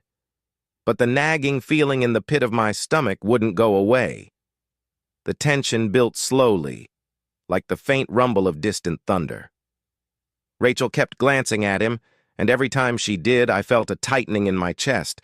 I tried to ignore it, to push away the irrational jealousy that was starting to creep in. I mean, what was I supposed to do? Tell her to stop looking at the guy? That felt ridiculous. At one point, the man got up and walked past us, heading to the bar for another drink. He smiled at Rachel. No, he smirked, like they were in on some inside joke that I wasn't a part of. She smiled back, a little too brightly, and it hit me like a punch to the gut. Suddenly, the casual night out didn't feel so casual anymore. "Hey, you good?" I asked Rachel, trying to sound nonchalant. She blinked, her smile faltering for just a second. "Yeah, of course. Why?" I shrugged, playing it cool. "You just seem distracted." Rachel laughed, but there was an edge to it. "I'm just enjoying the night, babe. It's been a long time since we've had this much fun, right?" I forced a smile, nodding, even though my mind was buzzing with unease. I wanted to believe her. I wanted to think this was just some harmless vacation flirting that didn't mean anything. We were happy, weren't we? As the night wore on, I noticed the man hadn't left. He lingered, always just close enough to catch Rachel's eye, but never too obvious. At one point, he leaned against the bar, pretending to focus on his drink, but I could see the way he was watching us, watching her. "I'm going to the bathroom," Rachel announced suddenly, getting up from her stool. "Want me to get us another round?" I asked, but she shook her head. "No, I'm good. Be right back." As I watched her walk away, that tight feeling in my chest turned into something colder, something more like dread. A few minutes passed, and then I saw him, the stranger, slip out of his seat and head in the same direction Rachel had gone. My heart started racing, each beat hammering in my ears. Maybe it was just a coincidence. Maybe he was just going to the bathroom too. I told myself that over and over, but I couldn't shake the suspicion gnawing at me. I waited, my eyes glued to the hallway, hoping she'd come back quickly, that this was all just in my head. But she didn't come back. Not right away. I sat there for what felt like an eternity, staring at the door, trying to convince myself not to follow. But I couldn't sit still anymore. I got up, my stomach in knots, and headed towards the bathrooms. That's when I saw them. Rachel and the man were standing close, too close, just outside the dimly lit hallway near the back of the bar. She was leaning against the wall, and he was standing in front of her, their faces inches apart. They weren't touching, yet, but the way they were looking at each other, the electricity between them, made my blood run cold. For a split second, I thought about turning around and pretending I hadn't seen anything. Maybe I could convince myself it was nothing, just a fluke, a trick of the light. But something inside me snapped, and before I knew it, I was walking toward them, my heart pounding in my chest. "Rachel!" I called out, my voice louder than I intended. She jumped, her eyes widening in surprise, guilt flashing across her face. The man took a step back, smirking like he didn't have a care in the world. "Jake, I was just talking," Rachel stammered, her voice shaky. I stood there, staring at Rachel and the stranger, feeling like the floor had dropped out from under me. "Just talking?" I repeated, my voice barely holding steady. Rachel bit her lip, glancing nervously between me and the man, who didn't seem the least bit fazed. He even had the audacity to shrug, as if I was overreacting. His smug grin made my blood boil. "Yeah," Rachel said, pushing herself off the wall and moving toward me. "We were just chatting. I ran into him at the bar and—" Her voice trailed off, her eyes pleading with me to believe her. But I could see through it. There was more to this, something she wasn't saying. "Right, just chatting." I shot a glare at the guy. He was still standing there, completely unfazed by the confrontation, which only made everything worse. "So, what exactly were you talking about?" I asked, folding my arms, trying to keep my voice calm, even though the tension was gnawing at me. Rachel hesitated, and in that pause, everything I had been trying to push down, the doubts, the jealousy, the fear, came rushing to the surface. "It's not what it looks like," she finally said, stepping closer, her hand reaching for mine. "I promise, Jake." But I could feel the space between us widening with each word she spoke. This wasn't just about the stranger in front of me. It was something deeper, something that had been festering for a while, even before this trip. I just hadn't wanted to see it. "You're lying," I whispered, the words slipping out before I could stop them. The look on Rachel's face told me everything I needed to know. Her silence, her hesitation. It was all unraveling right in front of me. The stranger cleared his throat, still watching the scene unfold like he was enjoying the show. "Look, man," he said, his voice low and condescending. "There's no need to make this a big deal. We were just having a good time. Relax." I clenched my fists, trying to hold back the urge to knock the smirk off his face. "You don't get to tell me to relax," I growled, taking a step toward him. "Why don't you back off?" He raised his hands in mock surrender, but the smug grin never left his face. All right. No need for drama." Drama. Like I was the one causing it. I could feel my pulse racing, anger boiling under my skin. But before I could say anything else, Rachel stepped between us, her eyes wide, desperate. "Jake, please," she said, her voice shaking now. "Let's just go. There's nothing happening here." "Isn't there?" I asked, my voice cold. "Because from where I'm standing, it sure looks like something's happening." Rachel looked like she was on the verge of tears. "Jake, don't do this. Not here." For a moment, I just stood there, staring at her, waiting for her to say something, anything, that would make sense of this mess. But she didn't. She couldn't. The stranger, sensing that the moment was over, gave me one last look before turning and walking away, disappearing into the crowd of tourists without another word. But his presence lingered, like a stain on the night. Rachel looked at me, her face pale. "Can we just go back to the villa? Please?" I wanted to scream, to demand answers, to make sense of the betrayal that had just unfolded in front of me. But instead, I nodded, feeling hollow inside. We walked back to the villa in silence, the distance between us growing with every step. The excitement and intimacy of the past few days felt like a distant memory, as if they belonged to a different couple altogether. When we finally made it back, Rachel headed straight for the bathroom, locking herself inside without a word. I stood there, alone in the quiet of the villa, staring at the door, my mind racing. This was supposed to be our perfect getaway, our chance to reconnect. But now, everything felt broken. After what felt like an eternity, Rachel finally emerged, her eyes red, her face drawn. "I'm sorry," she whispered, standing in the doorway. "I don't know what I was thinking. It was a mistake." "A mistake," I repeated, the word tasting bitter on my tongue. "What happened, Rachel?" "I need to know." She hesitated again, wiping at her eyes. "We were flirting. It was stupid. I didn't mean for it to get out of hand." I stared at her, my heart pounding. "Did you sleep with him?" Her eyes widened, and she shook her head quickly. "No, Jake. I swear, it didn't go that far." But something in her voice, in the way she couldn't quite meet my gaze, left me doubting. There was something more, something she wasn't telling me. And in that moment, I wasn't sure if I could ever trust her again. The silence in the villa was suffocating.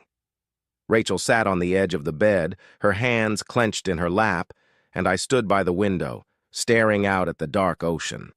The soft sound of the waves crashing against the shore should have been calming, but all I could feel was the storm brewing inside me. "Jake," Rachel whispered, her voice breaking the silence. "I swear nothing happened. It was just stupid flirting. It didn't mean anything." I turned around slowly, my chest tight. "Flirting?" "Rachel, I saw the way you looked at him. That wasn't just flirting. You're lying to me, and you know it." She flinched, her eyes darting away from mine, and I could feel the distance between us growing, like a canyon that had opened up overnight. I could sense the cracks in her story, the hesitation in her voice. "I didn't sleep with him," she repeated, her voice trembling now. "I promise." "But you wanted to, didn't you?" The words came out before I could stop them, and I saw the flash of guilt in her eyes. It was like a punch to the gut. Rachel looked down, her hands twisting nervously. "I don't know," she whispered. Maybe I got caught up in the moment. He was just there. And you—" "Me?" I snapped, cutting her off. "What about me, Rachel?" "I'm here. I've been here, trying to make this work, trying to reconnect with you. And you've been distracted, acting like I'm invisible. And now this?" I gestured vaguely, feeling the anger building inside me again. "What the hell was that?" She stood up then, pacing across the room, her hands pulling at her hair in frustration. "I don't know, okay? I don't know what's wrong with me. I've been feeling off, distant. And this trip, it was supposed to fix everything, but it hasn't." Her words hit me like a slap in the face. "Off," I repeated. "You're feeling off, so you almost sleep with some random guy in a bar. That's your solution?" Tears welled up in her eyes, but I wasn't feeling any sympathy. Not now. "It's not like that, Jake. I don't know how to explain it, but I felt disconnected for a while now. From you. From us." My heart sank. "Disconnected? So instead of talking to me, you start flirting with another guy? How long has this been going on, Rachel?" Her silence told me everything I needed to know. This wasn't just about tonight. There had been something wrong for a long time, and I had been too blind to see it. "I should have said something sooner," Rachel whispered, her voice barely audible. "I've been trying to push it down, trying to act like everything's fine. But it's not. And tonight, I don't know. It just happened." "Just happened?" I shook my head, feeling the anger bubbling up again. "Things like this don't just happen, Rachel. You made a choice. You decided to go down that path. And for what? Because you're bored? Because you're feeling off?" She sank back onto the bed, burying her face in her hands. "I didn't mean to hurt you. I never wanted it to get this far." "But it did," I said, my voice cold. "And now I don't know what to believe. How can I trust you after this?" She didn't have an answer.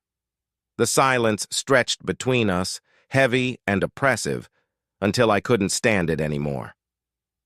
"I need some air," I muttered, grabbing my jacket from the chair and heading for the door. "Jake, please," Rachel called after me, her voice desperate. But I couldn't face her right now. I couldn't look at her without feeling the weight of her betrayal pressing down on me.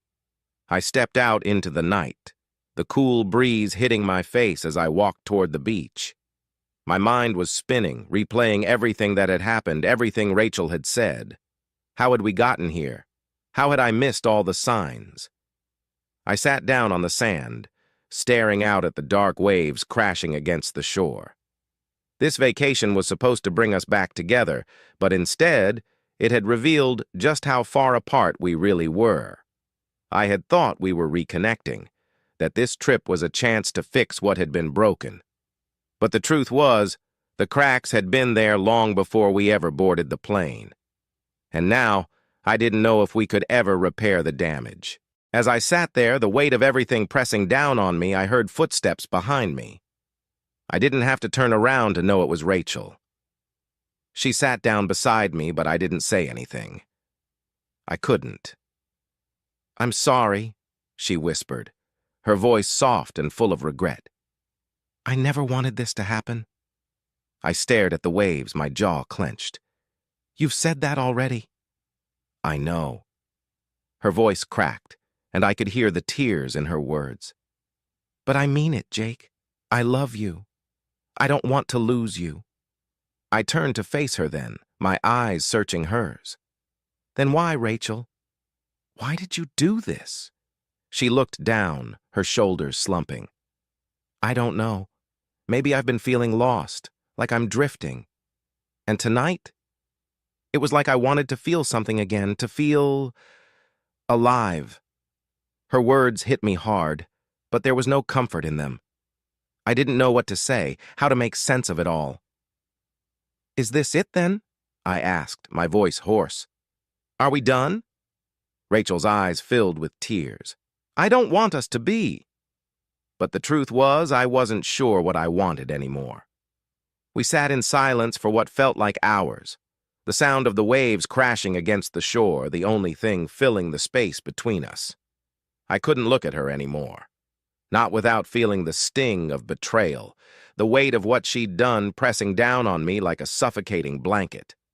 Rachel was the love of my life, the woman I'd vowed to spend forever with. And now she was a stranger sitting next to me on a beach thousands of miles away from home, telling me she didn't know why she'd risked everything we'd built. "I don't know if I can do this anymore," I whispered, my voice raw. Rachel flinched, her face crumpling as fresh tears rolled down her cheeks. "Jake, please don't say that." "What do you expect me to say?" I snapped, the frustration bubbling over. "You flirt with some random guy in front of me, then tell me you've been feeling lost, and now I'm supposed to just... what? Pretend like none of it happened?" She shook her head, wiping her eyes with the back of her hand. "Number, I know I messed up. I know I hurt you. But I still love you, Jake. I don't want to throw everything away over one mistake." "One mistake?" I repeated, incredulous. "This is more than just a mistake, Rachel. This is a crack in everything I thought we were. How do I know it won't happen again? How do I know this wasn't just the first time I caught you?" Her eyes widened, a flash of panic crossing her face. "Jake, no. It's not like that. I've never done anything like this before, I swear." I looked away, my chest tight. "I want to believe you. God, I want to. But right now, I don't even know who you are anymore." The truth hung in the air between us, heavy and painful. I could feel Rachel's eyes on me, but I couldn't bring myself to meet her gaze. The woman I had fallen in love with, the one I had built a life with, felt so distant now. How had we gotten here? After a long silence, Rachel spoke again, her voice soft, barely audible. "I don't know how we fix this, Jake, but I want to try. I want to fight for us." I closed my eyes, the weight of her words sinking in. I wanted to believe her, to believe that we could come back from this, that this wasn't the end of everything we had worked for. But deep down, I wasn't sure if I had the strength to keep fighting for something that felt so broken. "You say you want to fight," I said, my voice barely above a whisper. "But you didn't think about fighting for us when you were flirting with him, did you?" Rachel's breath hitched, and I could see the guilt etched into her face. "I wasn't thinking," she admitted, her voice trembling. "I was just lost, and I didn't know how to find my way back to you." Her words twisted something inside me. She was being honest, vulnerable, and part of me wanted to pull her close, to tell her that we'd figure it out, that we'd fix what was broken.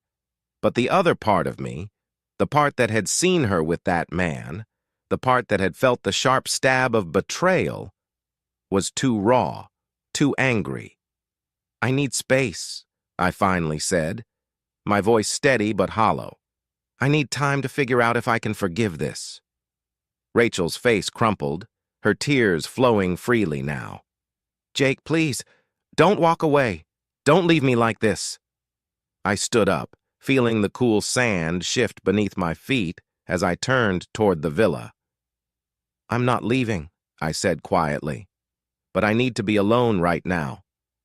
Without waiting for her response, I walked back toward the villa, the night air cool against my skin.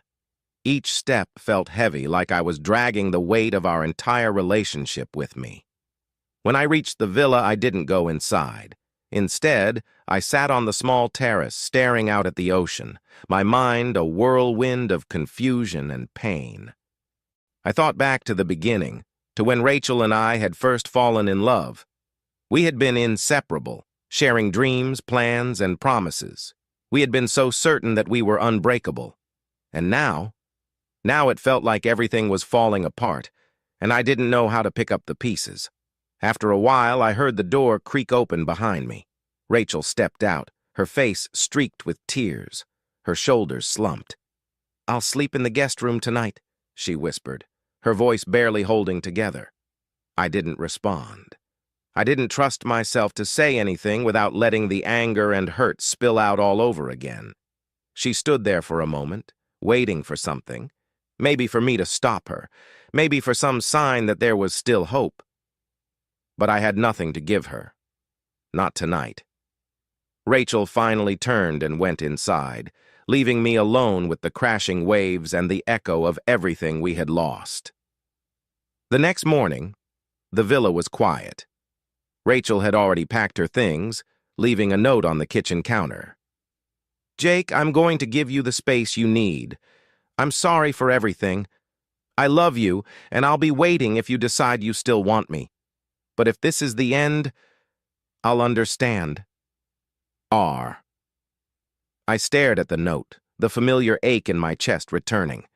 This wasn't how things were supposed to end, but maybe it had been heading this way for a long time, and I had just refused to see it. I packed up my things and left the villa later that day. As I drove away, the memories of our trip, the good and the bad, swirled together in my mind, a confusing mess of emotions that I couldn't untangle. Maybe in time, I'd figure it out. Maybe we'd figure it out together. Or maybe this was the end of our story. My ex and I met in college, back when life still felt like an endless road of possibilities. Her name was Emma Hayes. To this day, I remember the first time I saw her walk into the lecture hall. She wasn't just beautiful, she was mesmerizing. Emma had this effortless way of capturing attention. Her laugh, the way she tossed her hair, her confident stride. It was no surprise that a group of guys always seemed to trail her wherever she went. I wasn't one of them, though. For 4 years, I kept my distance, even though we shared a few classes. I figured someone like her, with all that attention, wouldn't be interested in a guy like me, Jacob. But one afternoon, after a particularly grueling econ class, something unexpected happened. Emma approached me, her eyes sparkling with the kind of warmth that made you forget everyone else in the room. "Jacob, do you want to study together?" she asked, as casually as if we had been friends for years. I couldn't believe it. The girl who seemed so untouchable wanted to spend time with me. What started as study sessions quickly turned into late-night coffee runs, shared secrets, and eventually, the kind of love that you think will last forever. Fast forward a few years, and we were married. Life after college had thrown us into the real world, careers, bills, and the kind of pressure that can either make or break a couple. We both entered the same industry, though working for different companies. It was a male-dominated field, and while I found quick success, Emma struggled. She was brilliant. No one could deny that, but she kept hitting roadblocks. She switched jobs within the first year, hoping the grass would be greener elsewhere, but the struggles followed her. I remember coming home to her exhausted face and heavy sighs. No matter how hard she worked, the recognition didn't come. By our 3rd year of marriage, Emma became pregnant with our first child, a son. Despite the stress at work, she was determined to keep going, to push through even during her pregnancy. I admired her for that, though part of me worried she was overextending herself. Then, after the birth of our son, Ethan, the real storm began. Just a few weeks after Ethan was born, Emma went for what was supposed to be a routine postnatal checkup. Her doctor, Dr. Stevens, a sharp, no-nonsense woman, found something off. "We need to do a biopsy," she said. The look on Emma's face when she told me that later was one I'll never forget. Fear and uncertainty mixed with a kind of strength that still amazes me. When the results came back, we were blindsided. The doctor found precancerous cells in her cervix. It was terrifying, but Dr. Stevens was calm. "You've caught this early," she reassured us. But then came the gut punch. "If you want more children, you should try as soon as possible," she said, explaining that the condition would likely progress, and a hysterectomy would be necessary sooner rather than later. It felt like the ground beneath us shifted. We had always dreamed of a big family, at least 3 or 4 kids running around, the house filled with chaos and laughter. But now, that dream had a time limit. So, when Emma recovered enough, we tried again, this time with a sense of urgency and a kind of quiet desperation. A year later, our second son, Lucas, was born. 2 boys, almost back to back, and we thought maybe things would settle down. But Emma's health didn't give us the luxury of time. The doctors ran more tests, and this time they weren't optimistic. We had to act fast. "The hysterectomy needs to happen soon," one of the specialists said. Emma was heartbroken. 2 children in, and she was already being told her body wouldn't allow for more. I remember the way her voice broke when she said, "I'm not ready to be done." Amidst the sleepless nights and the endless diaper changes, she went through with the procedure. I sat outside the hospital room, listening to the rhythmic beeping of the machines, feeling a gnawing sense of loss that I couldn't put into words. Emma was strong, but I could see that the surgery took something from her that went deeper than physical pain. We had wanted more, a larger family, more laughter, more noise in the house. But now we were left with the reality that those dreams were no longer possible. After Emma's surgery, she threw herself wholeheartedly into motherhood. She was always an incredible mom, but now it seemed like being there for our boys, Ethan and Lucas, became her sole focus, almost like it was her way of coping with the loss of the future family we had envisioned. She decided to become a stay-at-home mom, and she excelled at it. The house was always immaculate. The boys never missed an after-school activity, and she handled everything with a level of care that I couldn't help but admire.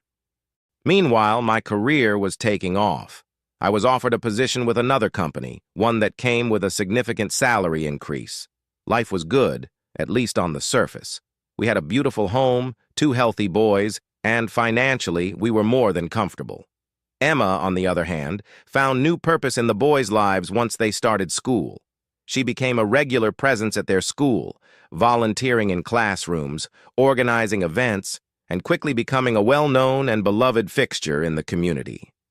Everyone knew her as the perfect mom, the one who could juggle it all with grace.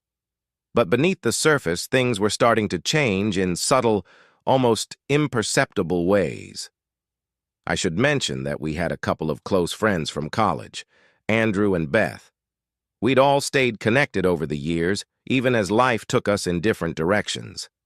Andrew and Beth started their family around the same time we did, and their son Kyle was just a little younger than Ethan.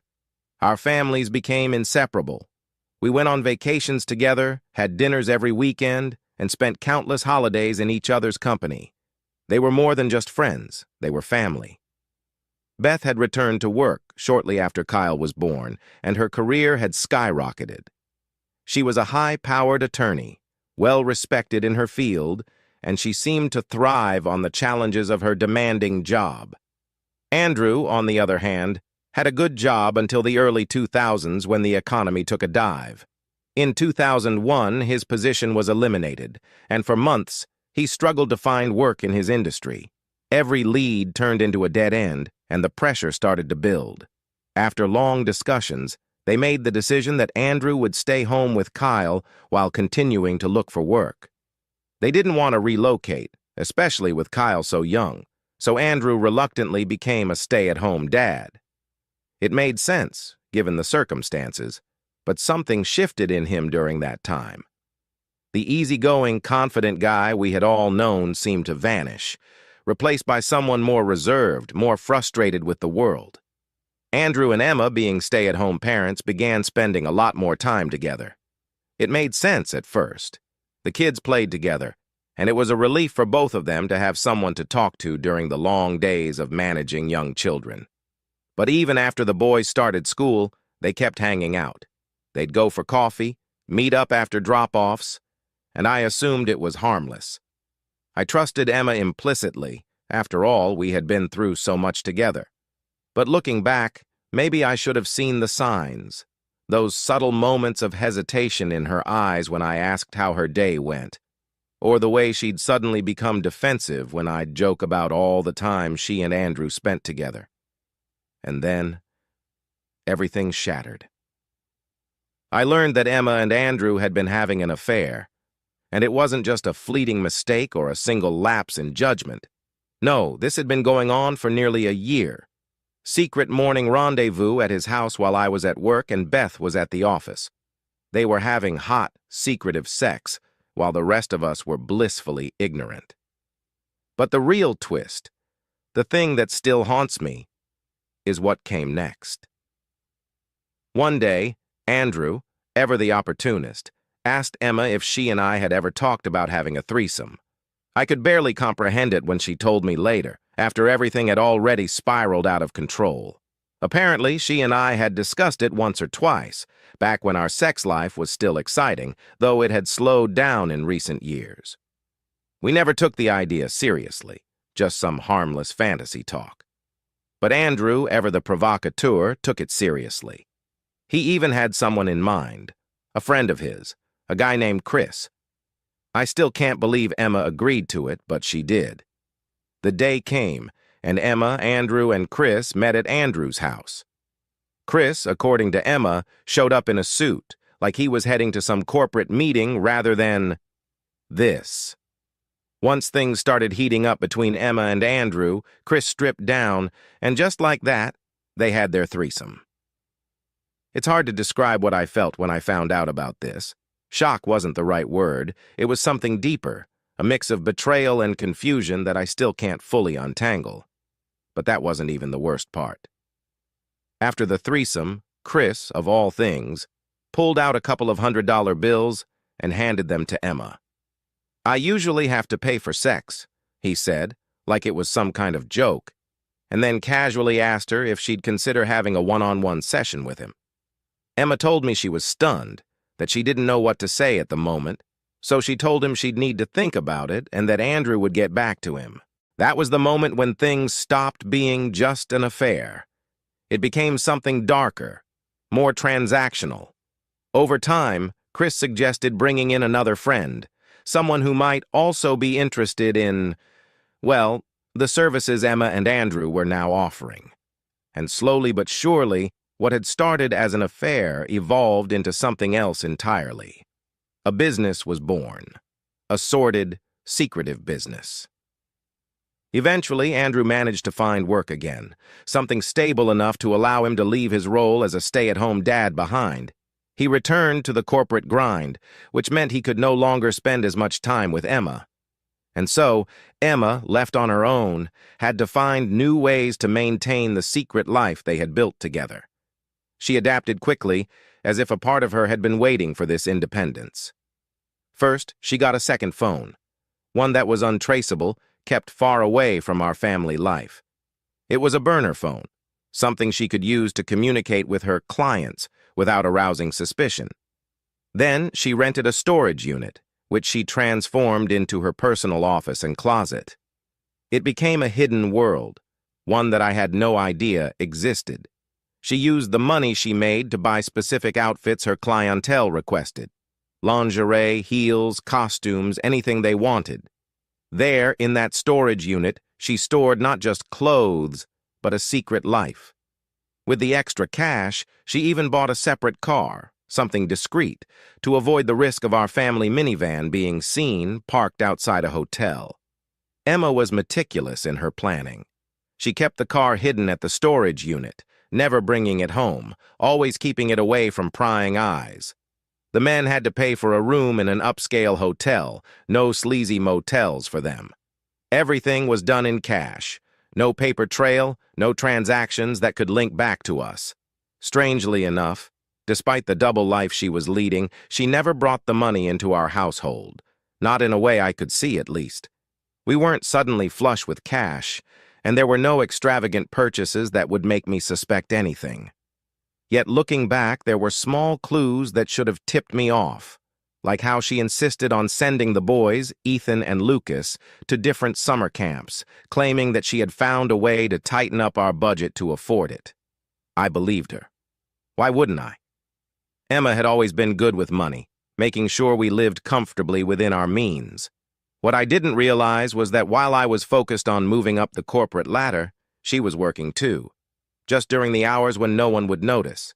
She only took appointments during school hours, ensuring she was always there to pick up the boys at the end of the day. On the rare occasion that she ran late, Andrew, still very much involved in this secret life, would pick up the boys and keep them at his place until she got back. It was all so carefully orchestrated, like a well-oiled machine running in the background of our seemingly perfect life. And the thing is, nothing in our home life ever seemed to suffer.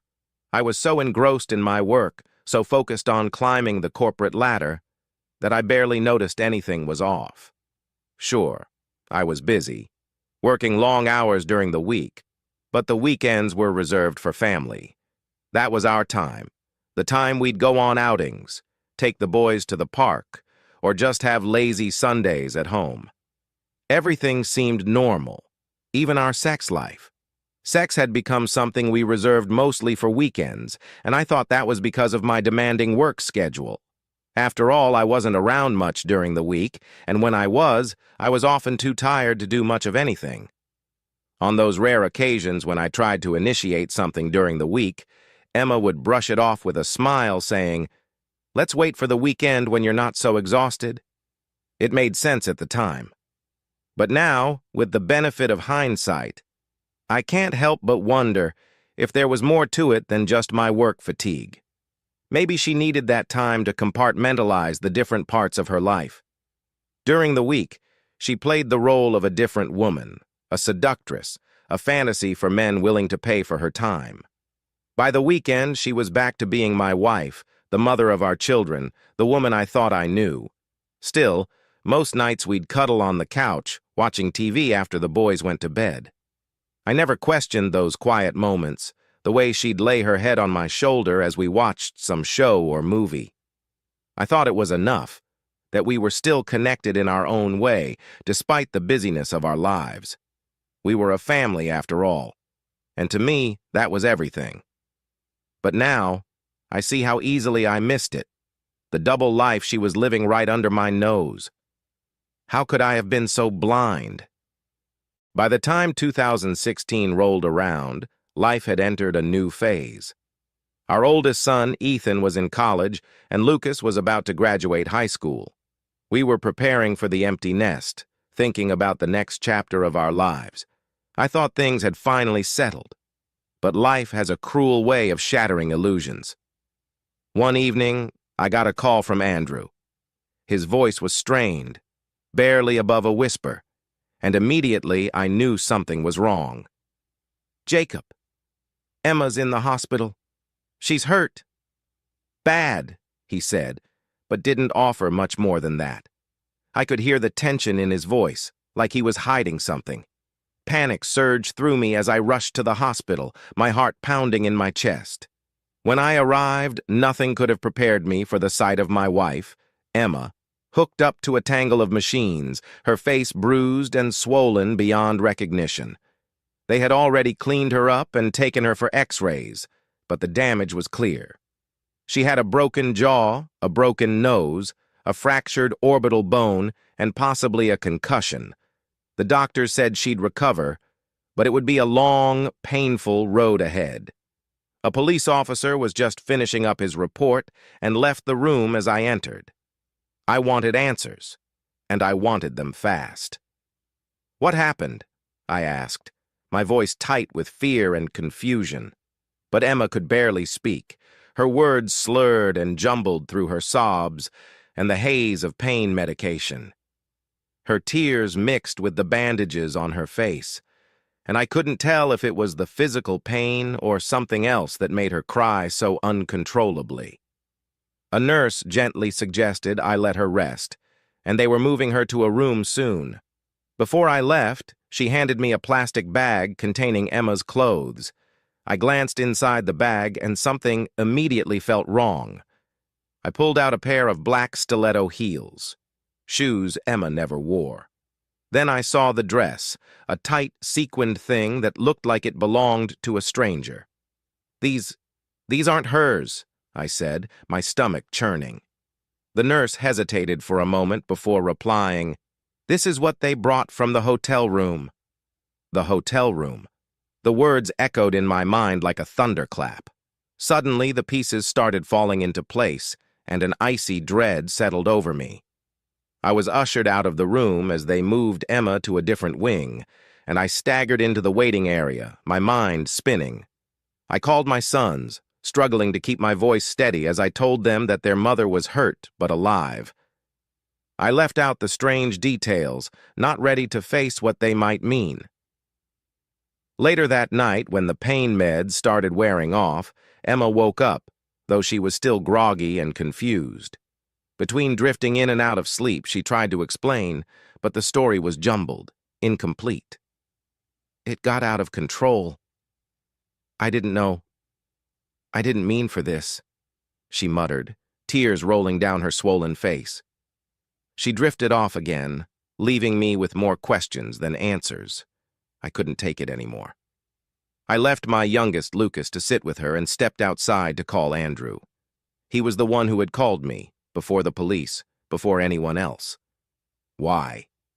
How did he know what had happened before I did? "Andrew," I asked, my voice shaking with suspicion, "why did you call me? How do you know what's going on?" There was a long pause on the other end of the line before Andrew sighed heavily. "Jacob, I think it's time you know the truth. And then, like the final blow in a brutal fight, Andrew came clean, sort of. He told me about what Emma had been up to for the last several years, leaving out his involvement and their affair, but revealing enough to devastate me. He explained how she had been meeting men, making money on the side, using the storage unit as her office, and buying a separate car to keep it all hidden. He told me about the hotel room, how she had started taking bigger risks, how it had all spiraled out of control. I was numb. How could this be happening? How had my wife, the mother of my children, been living this secret life for so long without me knowing? Emma underwent surgery on her jaw a few days later. Her nose would need another procedure, but for now, the doctors wanted her to heal from the worst of the injuries. I brought her home, and she convalesced there while I wrestled with the storm of emotions inside me: anger, betrayal, heartbreak. As she got stronger, she eventually told me everything, though the full weight of her confession felt like it would crush me. She admitted to the affair with Andrew. She admitted to the threesome with Andrew and Chris, to the other men, and to how what started as an affair had turned into a twisted business. She told me how she had felt trapped, how everything had snowballed, and how she didn't know how to stop it once it started. The weight of her confession made it hard to breathe. The woman I had loved for decades, the mother of my children, had become someone I didn't recognize. Once she had fully recovered, I knew what I had to do. I called Beth and told her everything, about the affair, about how Andrew had been acting as Emma's pimp. Beth was furious. She threw Andrew out that same night, and our once close group of friends was shattered beyond repair. As for Emma, I told her we were done. There was no coming back from this. I asked her to move out, and she left, eventually moving in with Andrew. I filed for divorce shortly afterward. Now 5 years have passed since the divorce was finalized. I sit here, still trying to process everything that happened, still trying to pick up the pieces of the life that was shattered. And here's the thing, I still love her. Despite everything, it feels as though Emma has died, and I'm left grieving a ghost. The pain is unbearable at times, a grief that I can't seem to shake. My boys know what she did. They try to be strong, but I know it's been hard for them. I haven't spoken to Emma since the day she walked out the door. Maybe I never will again. But even now, after everything, I still feel like a part of me died with her. Oh my God, another really good one. I really hope you enjoyed this Reddit story video. I had a great time reading this. If you want more of this kind of content, just leave a comment, let me know. Follow my channel. I'm really trying to hit 1,000 subs before the end of the year. And we can do it. It's going to happen, guys. Thank you so much. Now, everybody have a great night and have a sweet dreams.